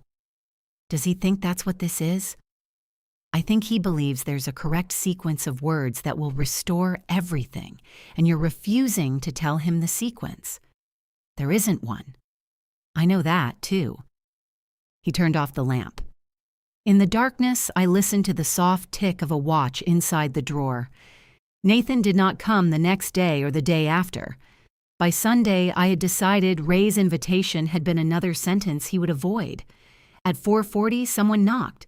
Nathan stood on our porch wearing the navy coat I had given him 2 Christmases earlier. His hands were empty. I opened the door but did not step aside. "Hi," he said. "Hi. Can I come in?" I moved back. Ray was in the living room reading. He removed his glasses when he saw Nathan but stayed in his chair. Nathan took off his coat and draped it over the banister. For years, I had told him not to do that because the sleeve dragged on the floor. I nearly said it again. "Do you want coffee?" I asked. "No, thanks." "Water?" "I'm fine." He sat on the couch. I took the chair near the window, leaving the space beside Ray empty. Nobody knew where to put their hands. Nathan looked around the room as though we might have changed it during his absence. "I don't want to keep doing this," he said. "Neither do we," Ray answered. "I came because I want things to go back to normal." I felt Ray's eyes move toward me. "What does normal mean?" I asked. "It means Sunday dinner. It means phone calls that don't turn into arguments. It means we don't spend every holiday deciding who's punishing who." "That sounds good." Nathan waited. But you're describing the result, not how we get there." He leaned forward, elbows on his knees. I said I was sorry. "You said Paige didn't know the story of the watch. She didn't." "You did." "I know." "Then tell me what you're sorry for." His jaw tightened. "I am sorry that I asked Dad to take it off." "Why?" "Because it hurt his feelings." Ray's face changed slightly. I shook my head. "You still make it sound like the problem was his reaction." "What do you want from me?" "The truth." "That is the truth." "No. The truth is why you asked him." Nathan stood. "This is what I mean. I come here, I apologize, and you keep pushing until I say whatever version you already decided. If you believe I'm wrong, say so. I think you overreacted." There it was. He looked at Ray. "I think Mom turned one stupid moment into a public humiliation. I think Paige was under pressure. I think you would have taken off the watch and forgotten about it, and I think we could have dealt with it privately after the wedding." Ray set his glasses on the side table. Nathan continued, gathering speed. "But I'm still willing to apologize because I want our family back." "Willing?" I asked. "Yes, willing. Because apparently I'm the only one willing to move." I stood too. "When you told your father to take off the watch, did you remember who gave it to him?" Nathan's mouth opened. Nothing came out. I watched recognition move across his face, followed by shame, followed almost immediately by defense. He looked away. Ray's voice was quiet. "That silence," he said, "is the first honest answer you've given us." Nathan's face went red. "You think this is easy for me?" "No," Ray said. "I think you've spent 2 months trying to make it easier. I came here, didn't I? You came here to get the old arrangement back. You make Sunday dinner sound like an arrangement. Your mother cooked. I cleaned. You arrived late, ate, took leftovers, and called it tradition." Nathan looked at me. I wished Ray had not said it quite that plainly. I also wished I could deny it. "So that's what you both think of me now," Nathan said. "I'm some user who only came around for food and free help." "No," I said. "That's what I'm afraid I trained you to become with us." "Trained me?" "I made myself useful whenever I felt uncertain that I was wanted. You got used to it, so did I." He stared at me as though I had spoken in another language. What am I supposed to say to that? Nothing. It's mine to change. And until you change it, I get punished. Not everything that feels bad is a punishment. That sounds like something people say when they're punishing you. Ray stood. "Sit down, Nathan. I don't want to sit down." "Then stop pacing." "I'm not pacing." "You're wearing a line in the rug." Nathan looked at the rug. He was standing in the exact place where he used to drop his overnight bag when he visited. I saw him notice it too. He sat again. Ray leaned forward in his chair. "When you looked at that watch on the terrace, did you remember?" Nathan rubbed his palms over his trousers. "Yes." The word barely carried. Ray nodded once. "All right, you already knew I did. I wanted to hear you say it." Nathan turned toward the window. It happened fast, it did. Paige was upset. The photographer kept talking about the light. Everybody was waiting. I remember. I thought if you took it off, we'd get the pictures and move on. You thought I was the easiest person to ask. Nathan's mouth tightened. "Yes," he said. Ray looked down at his hands. There was no triumph in the room. The answer we had demanded sounded worse once it existed aloud. Nathan continued. "I knew you wouldn't make a scene." "I didn't." "Mom did." "That's enough," Ray said. "I'm not blaming her. I'm saying I thought it would take 10 seconds. You'd put the watch in your pocket, we'd take the picture, and I'd explain it to Paige later." "Explain what? Where it came from?" "Why later?" Nathan's eyes moved to me, then back to Ray, because it was embarrassing. The word struck the room like something dropped. Ray sat very still. Nathan's face changed as soon as he heard himself. "I didn't mean the gift was embarrassing." "What was?" Ray asked. "The whole situation. Paige had just told you it looked old. And I knew if I explained that I bought it when I was 19, it would become this big emotional thing in front of everyone." "This big emotional thing," I repeated. "I'm not saying the memory is stupid. You're saying it was inconvenient. I'm saying I didn't want my wedding portraits to become a discussion about a watch I bought at a mall 17 years ago." Ray looked at him for a long moment. "You used to be proud I wore it." "I was." "What changed?" "Nothing." "That's not true." Nathan stood again, then caught himself and remained beside the couch. "I'm allowed to want one day that isn't about where I came from," he said. The statement surprised all three of us. "What does that mean?" I asked. "It means every time I do something nice, you both act like I'm rejecting the way I grew up. We chose a hotel. You made comments about the price. Paige picked formal clothes. You joked about people with money. She chose the flowers. You said they looked rented. The ivy looked rented. It was ivy, Mom. It was very organized. This is what I mean." He turned to Ray.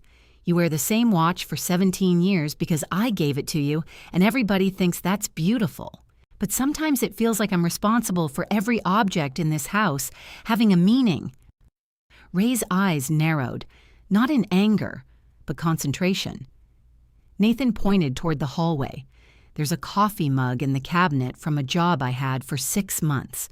There's a picture on the stairs of an apartment I hated. You still have the first toaster I bought you."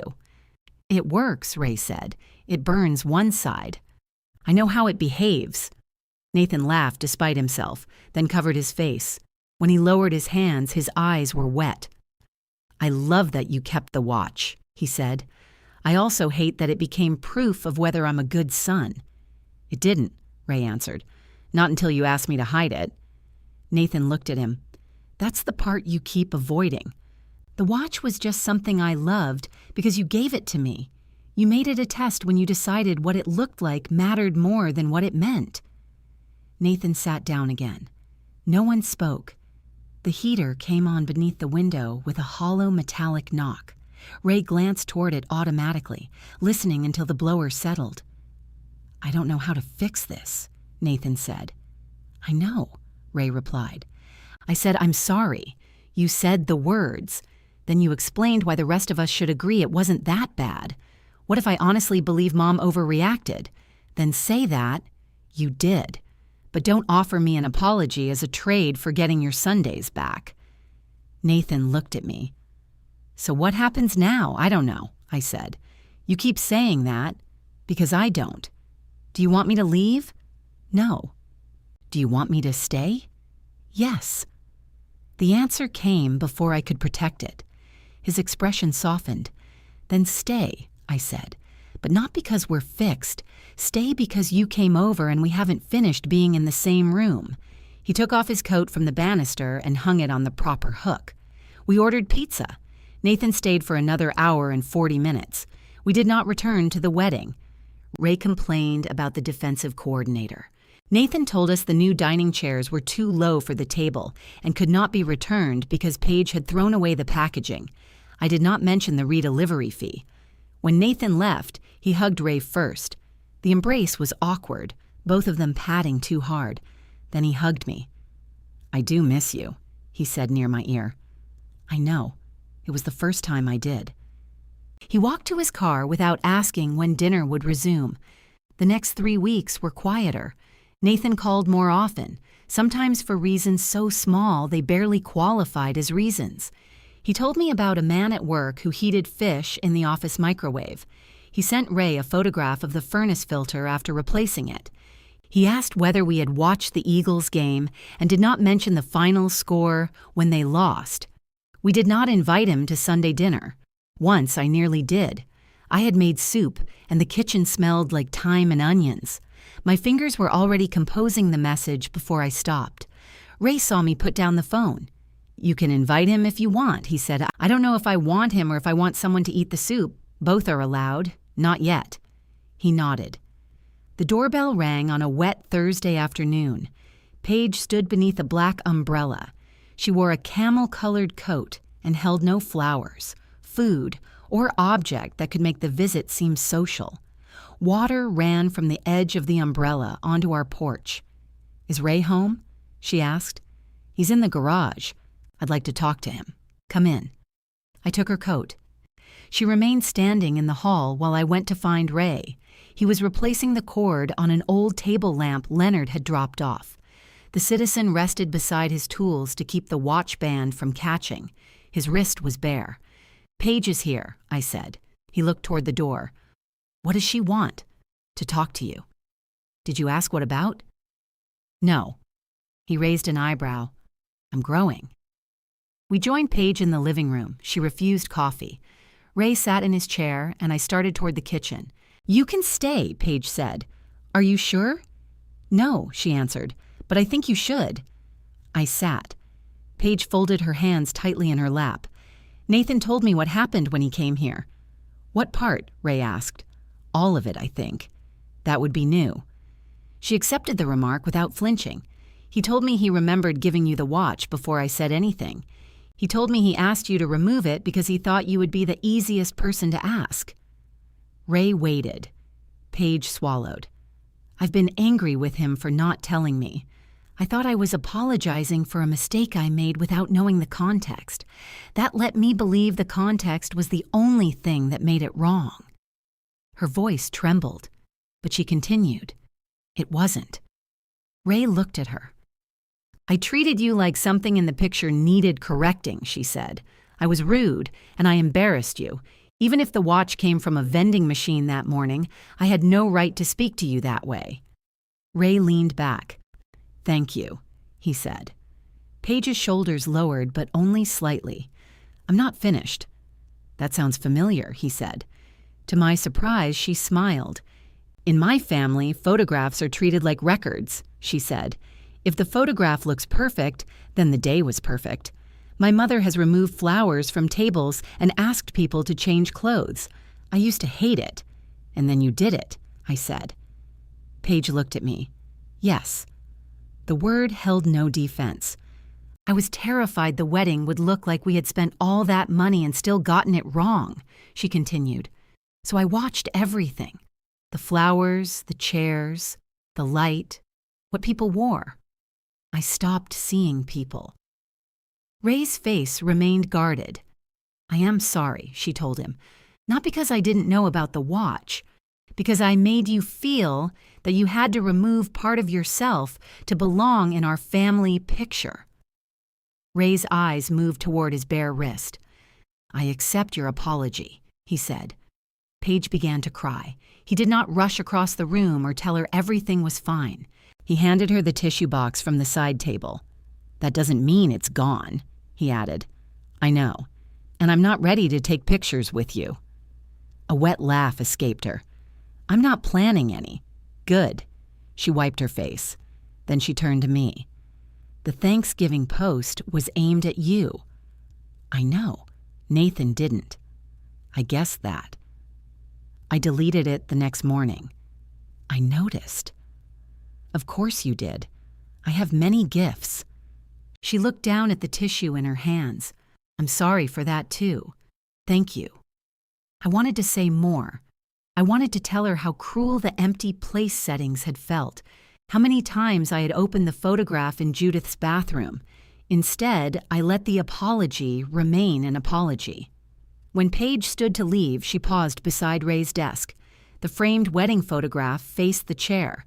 She picked it up. I didn't choose this one for the album, she said. No, I answered. I should have. Ray shook his head. Don't add it out of guilt. Paige studied Nathan's face in the picture. It's the best photograph of him, she said. Then she placed the frame down exactly where it had been. At the door, she allowed me to help her into her coat. Will you tell Nathan I came? She asked Ray. No, he said. That's your conversation. She nodded. After she left, Ray returned to the garage. He picked up the Citizen, then set it back beside the lamp. When he came inside for dinner, the old Seiko was fastened around his wrist. I said nothing about the watch until Ray reached across the table for the salt. The scratched face flashed beneath the kitchen light. Is it keeping time? I asked. Within the standards of a regional bus system. How many minutes? 5. You change the battery. The battery provides energy, not character. You could have it serviced.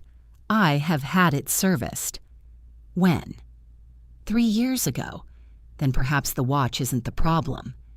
He looked at me over the bowl of soup. What would you like me to say, Eleanor? That you're wearing it because Paige apologized. I'm wearing it because I wanted to. You didn't want to yesterday. Yesterday is known for being different from today. I smiled into my spoon. He had chosen it. That mattered more than why. The next morning, Nathan called before 8. Ray answered in the kitchen while I stood at the counter pretending the toaster required my full attention. Yes, she came here, Ray said. A pause.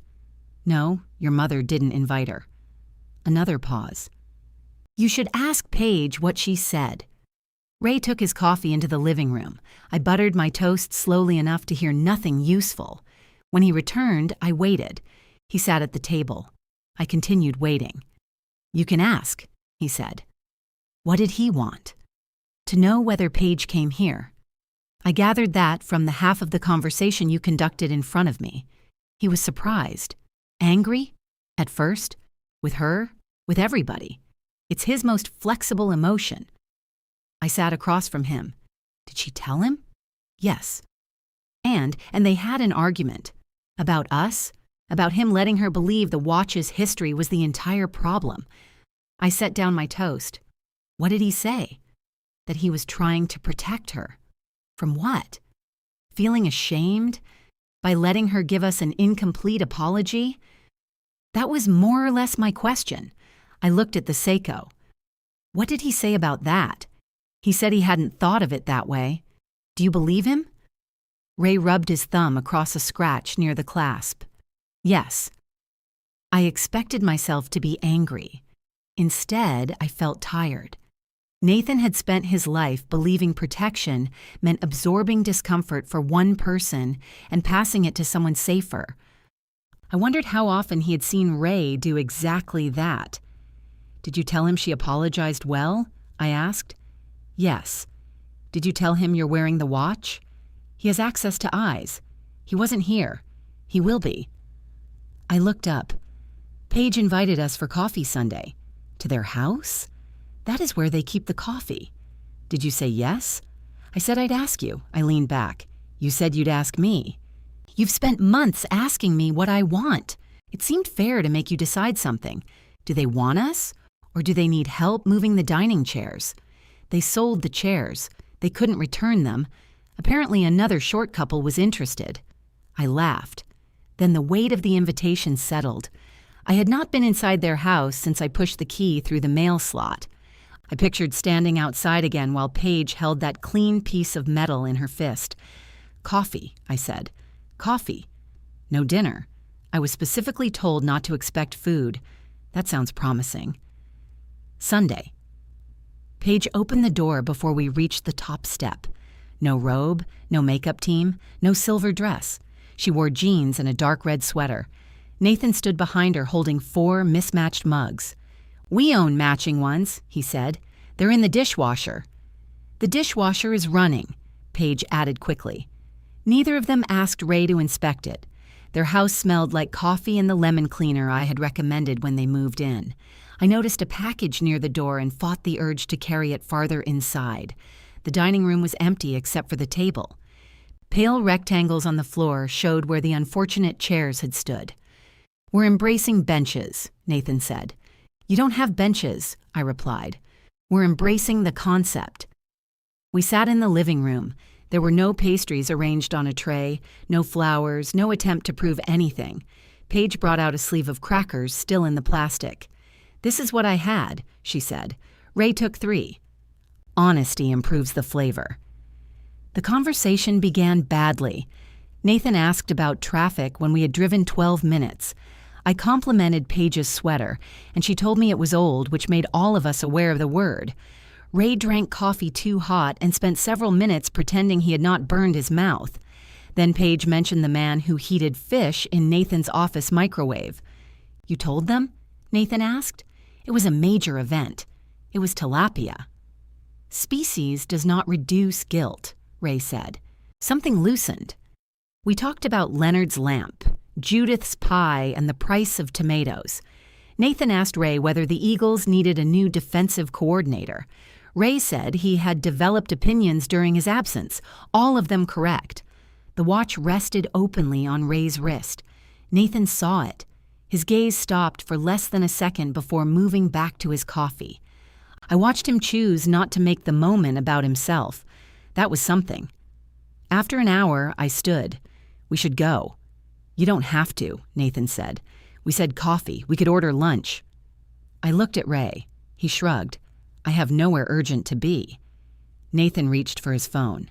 Paige said, no, we invited them. We should feed them. We have crackers. We have eggs. Nathan looked at me. Do you still hate the way I make eggs? I never said hate. You said they violated the spirit of breakfast. That is criticism, not hatred. He went into the kitchen. I started to rise. Ray touched my knee. Sit. I was going to get water. There's water in your coffee. I can help. That would defeat the purpose. From the kitchen came the sound of a pan being dropped, followed by Nathan saying a word he did not usually say around me. Paige closed her eyes. "Do you have a fire extinguisher?" Ray asked. "Yes." "Then we're fine." Nathan produced scrambled eggs, toast, and bacon that was burned at one end and flexible at the other. We ate from plates on our laps because the dining room had no chairs. The food was not good. It was one of the best meals I had eaten in months. When we left, Nathan hugged me on the porch. "Next time, we'll get bagels," he said. "From professionals." Agreed. He hugged Ray. The Seiko pressed between their wrists. Neither of them mentioned it. There was a next time, but not the following Sunday. 2 weeks later, Paige and Nathan came to our house on a Wednesday evening with takeout. They arrived on time. Paige carried the food into the kitchen and asked where I wanted it instead of placing it beside me like a task. I did not cook. The next month, we met at a restaurant. Nathan paid without performing a struggle over the check. Ray complained privately in the car, then admitted it was nice. We did not restore Sunday dinners. The old routine had been too smooth. It allowed everyone to slide into roles without noticing. Seeing one another irregularly required invitations, decisions, and the small risk of being told no. It felt less secure and more honest. Nathan began calling me without needing anything. At first, I listened for the hidden request in every pause. Sometimes there was one. He wanted my stuffing recipe, the name of Ray's plumber, or confirmation that a shirt could be washed in warm water. I answered when I wanted to. Once, when he asked whether I could wait at his house for a rug delivery, I said no. "Okay," he replied. No argument. No unbelievable. He scheduled it for Saturday. Paige's apology did not transform us into friends. We were careful with each other. She stopped sending me messages disguised as emergencies. I stopped correcting her tone as though I were grading it. One afternoon, she called to ask if I wanted to have lunch. "Just us?" I said. "I can invite the mailman if that helps." We met at a cafe where every chair seemed designed to punish the spine. Paige told me she had received the printed wedding album. "Did you add the photograph of Ray and Nathan?" I asked. "No." I was surprised. "Ray told me not to add it out of guilt," she said. He was right. The album was already designed. Adding one picture to prove I had learned something would make it about me again. That is a very mature answer. You sound disappointed. I enjoy evidence of growth. I would have liked a page. She smiled. Nathan ordered a print. My fork stopped. Which one? The one of Ray fixing his cuff. What size? I don't know. It came in a flat package. He put it in his office. Did he frame it? I didn't ask. I tried to hide how much the news affected me. Paige stirred her coffee. He looks at the picture a lot. Has he said why? No. Nathan and I are trying not to force each other into meaningful conversations on demand. That sounds exhausting. It is. We sat quietly for a moment. He hasn't apologized again, I said. I know. He thinks the visit was the apology. No. He knows it wasn't. That surprised me. Paige looked toward the window. He's ashamed.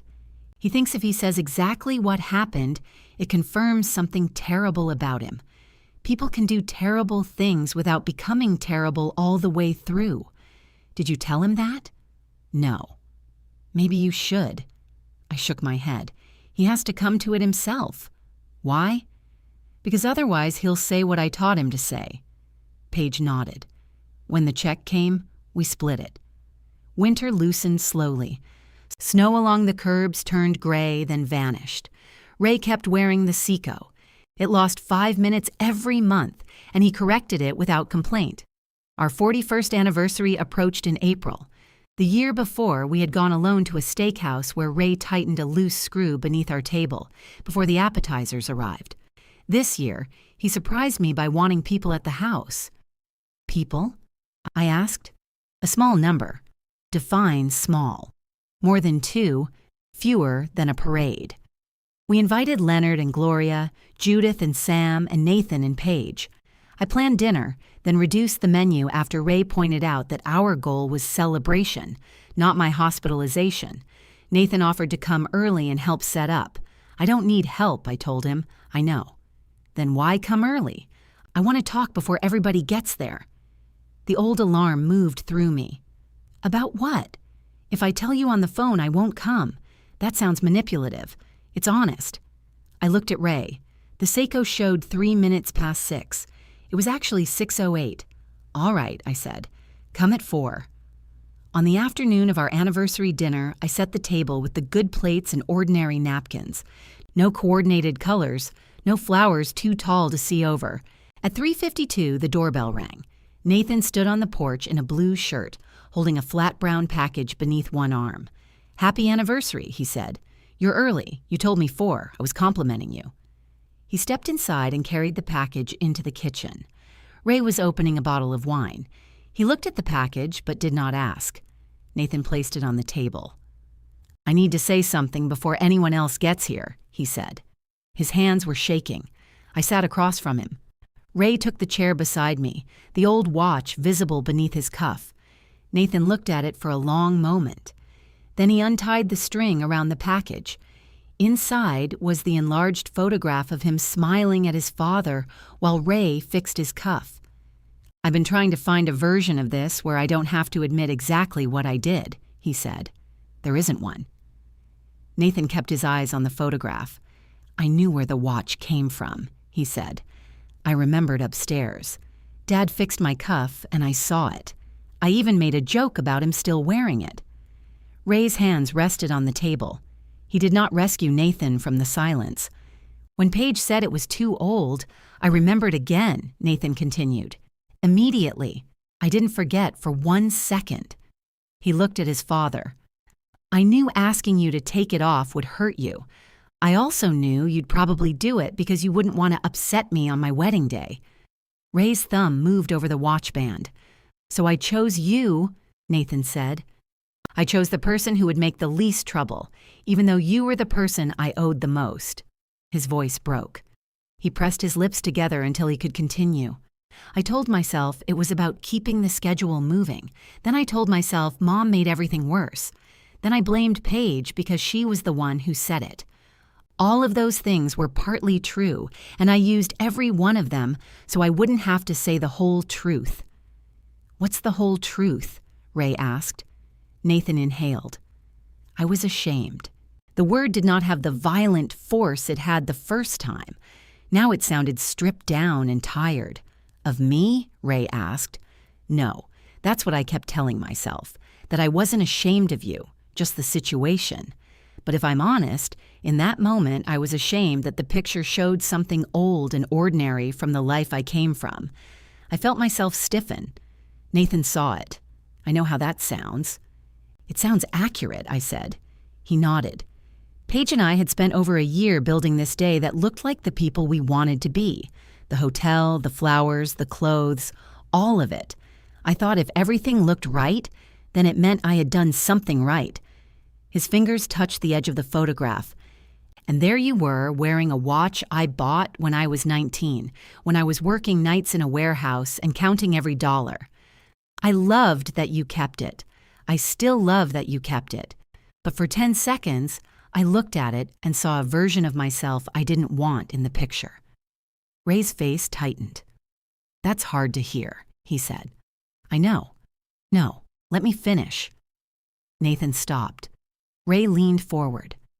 It's hard to hear because I never thought that version of you was something you escaped. I thought he was the man who became you. Nathan lowered his eyes. He was proud of that watch, Ray continued. He stood in our kitchen pretending he hadn't checked the price tag 20 times. He told me it was water resistant like I planned to cross an ocean wearing it. I loved him. I love you. I don't divide the two. Nathan wiped his face with the back of his hand. I did, he said. For 10 seconds, Ray replied. No, longer than that. The 10 seconds were just when you could see it. Nobody moved. I thought of every joke I had made about the hotel, the ivy, the price of flowers. Some of them had been funny. Most had carried a small hook. Nathan had felt judged for wanting a life different from ours, and instead of telling me, he had hidden the part of himself he thought I might claim. It explained him. It did not excuse him. Nathan turned to me. You were right about something else. I usually am. You'll need to narrow it down. A faint smile passed through his tears. You swallowed a lot before the wedding. Paige would ask for something, I would assume you'd handle it, and if you sounded annoyed, I'd make a joke or tell you it was the last thing. I knew you would say yes because saying yes is what you do when you're afraid somebody won't need you. I felt the sting of recognition. That sounds less flattering when you say it. I learned from you. Careful. I don't mean you taught me to use you. I mean you taught me that love looks like doing things before anybody has to ask twice. I stopped noticing the doing and only noticed when it stopped. I looked down at the tablecloth. Returning the key felt cruel, he said. The chairs felt cruel. Sunday dinner felt cruel. But I understand now that none of those things belonged to me. You gave them. I treated them like services that came with being your son. You were my son before the key, I said. You'll be my son after it. I know. Do you? I'm trying to. He turned back to Ray. I am sorry I asked you to remove the watch. I'm sorry I remembered what it meant and asked anyway. I'm sorry I let Mom take all the blame for leaving when I knew I was the reason you wanted to go. And I'm sorry every apology before this was really an argument about why you should forgive me. Ray's eyes shone. Nathan's hands trembled against the photograph. I don't expect this to put everything back, he said. I'm not asking for that. I just needed you to know I can finally say what I did without asking you to make it smaller. Ray stood. For a second, Nathan looked frightened. Then Ray walked around the table and placed one hand on the back of his neck. I forgive you, he said. Nathan closed his eyes. Ray continued. I'm still angry. I know. I may bring it up badly at inconvenient times. That sounds more like Mom. It's contagious. Nathan laughed once, then covered his face. Ray pulled him up and hugged him. It was not the hard, awkward embrace from Nathan's last visit. Neither of them patted the other's back or hurried to separate. Nathan folded around his father, his face pressed into Ray's shoulder. The Seiko rested between them, visible against the blue of Nathan's shirt. I looked away because some moments become smaller when watched too closely. When they separated, Nathan sat again and wiped his cheeks with a paper napkin left over from my table setting. He glanced at me. I owe you an apology, too. You gave me part of one. That was the opening statement. Your father says I like those. He took a breath. I'm sorry I told people you made Dad leave. My eyes lifted to his. I said you were upset, and he went with you. I let everyone hear that as you causing the whole thing. Why? Because people were asking where you were, and I needed an answer that didn't make me look like a man who had driven his parents out of his own wedding. Did Paige know? She knew what I was saying. She didn't correct it either. I nodded slowly. Leonard believed you. I corrected him last week. What did you say? That Dad made his own decision, and I gave him a reason to make it. The apology settled somewhere deeper than I expected. I'm sorry I made you choose between staying and supporting him, Nathan continued. And I'm sorry I treated your leaving like it was only about embarrassing me. You gave up the dance. You missed the toast and the reception. I know that hurt you too. I looked toward Ray. The toast cards are in your desk, I told him. I know. You found them? I live here. I didn't read them. I know that too. How? You would have quoted the good parts during arguments. Nathan laughed, then immediately looked guilty for it. I reached across the table and took his hand. I'm sorry I turned your father's pain into my fight, I said. And I'm sorry I turned some of our conversations afterward into tests. You called because you missed us. I made you prove why. You were hurt. That explains it. It doesn't apologize for it. Ray gave me an approving nod. Don't grade me, I told him. I didn't say anything. You have an apology face. Nathan squeezed my hand. Can I ask something? He said. You just did. Can we have Sunday dinner again? The question entered the kitchen gently. I thought of the calendar marked NP, the extra groceries, containers disappearing into their car. I also thought of cheese and crackers at an empty table, and the call from a noisy restaurant when Nathan had not known how to say he missed us. Not every Sunday, I said. He nodded before I finished. The first Sunday of each month. We alternate houses, even without dining chairs. You've had 5 months. We bought benches. Then I'll bring a cushion. And nobody assumes the other house is hosting, Ray added. We ask. Nathan nodded. Once a month. We ask. Paige may not want to, I said. She does. You spoke for her. She's in the car. I stared at him. You left your wife sitting in the car? She said this part was mine. How long has she been out there? 10 minutes. Bring her inside before the neighbors report us. Nathan stood, then paused beside the enlarged photograph. I didn't bring this as a gift, he said to Ray. Not exactly. What is it? I thought you might want it, but I also thought you might hate that I enlarged a picture of myself apologizing with my face before I knew how to do it with words. Ray lifted the frame. I don't hate it. I ordered it months ago. I know. Nathan looked surprised. Paige told your mother. Your mother tells me almost everything. Almost? She keeps a private inventory of my weaknesses. For emergencies, I said. Ray held the photograph beside the framed smaller copy on his desk. Take the small one, he told Nathan. Are you sure? I know what you look like. Nathan smiled. At the front door, Paige was already climbing the steps. She must have seen Nathan through the window. Her eyes moved from his face to ours. Did you say it? She asked. Yes. All of it? I think so. She looked at Ray. He did, Ray said. Paige exhaled. Then she pointed toward the street. I brought a cake.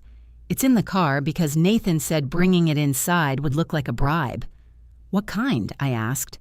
Chocolate. It remains a bribe, Ray said. Bring it. Leonard and Gloria arrived as Paige was cutting the cake in my kitchen. Judith and Sam came 10 minutes later carrying flowers that were too short to block anyone's view. Nobody asked why Nathan's eyes were red. Leonard opened the wine and complained that the label was impossible to read. Gloria told him it was because he needed glasses. Within half an hour, every chair in the house had been moved from where I placed it. Dinner was louder than I expected. Sam dropped a roll into his wine. Judith accused him of doing it deliberately.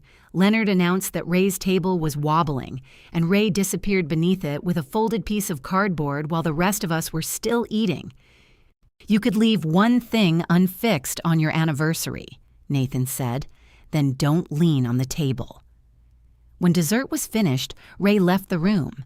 He returned holding the 3 index cards from his wedding toast. Nathan went quiet. I thought you said those were for the reception, I said. They were. This is not the reception. I've updated the audience. Ray stood beside the table and put on his reading glasses. I'm skipping the first paragraph because it contains a joke about Nathan's hair that no longer makes sense. It made sense 6 months ago? Nathan asked. No. Ray read only the final card. A good marriage is not a promise that you will never embarrass each other, disappoint each other, or fail to understand what matters. You will do all 3. The promise is that when you discover the harm, you turn toward each other instead of protecting the version of yourself that caused it. The room was still. Ray lowered the card. I wrote that before the wedding, he said. I was apparently warning all of us. Nobody applauded. Thank God. Paige reached for Nathan's hand beneath the table. He turned his palm upward and held hers.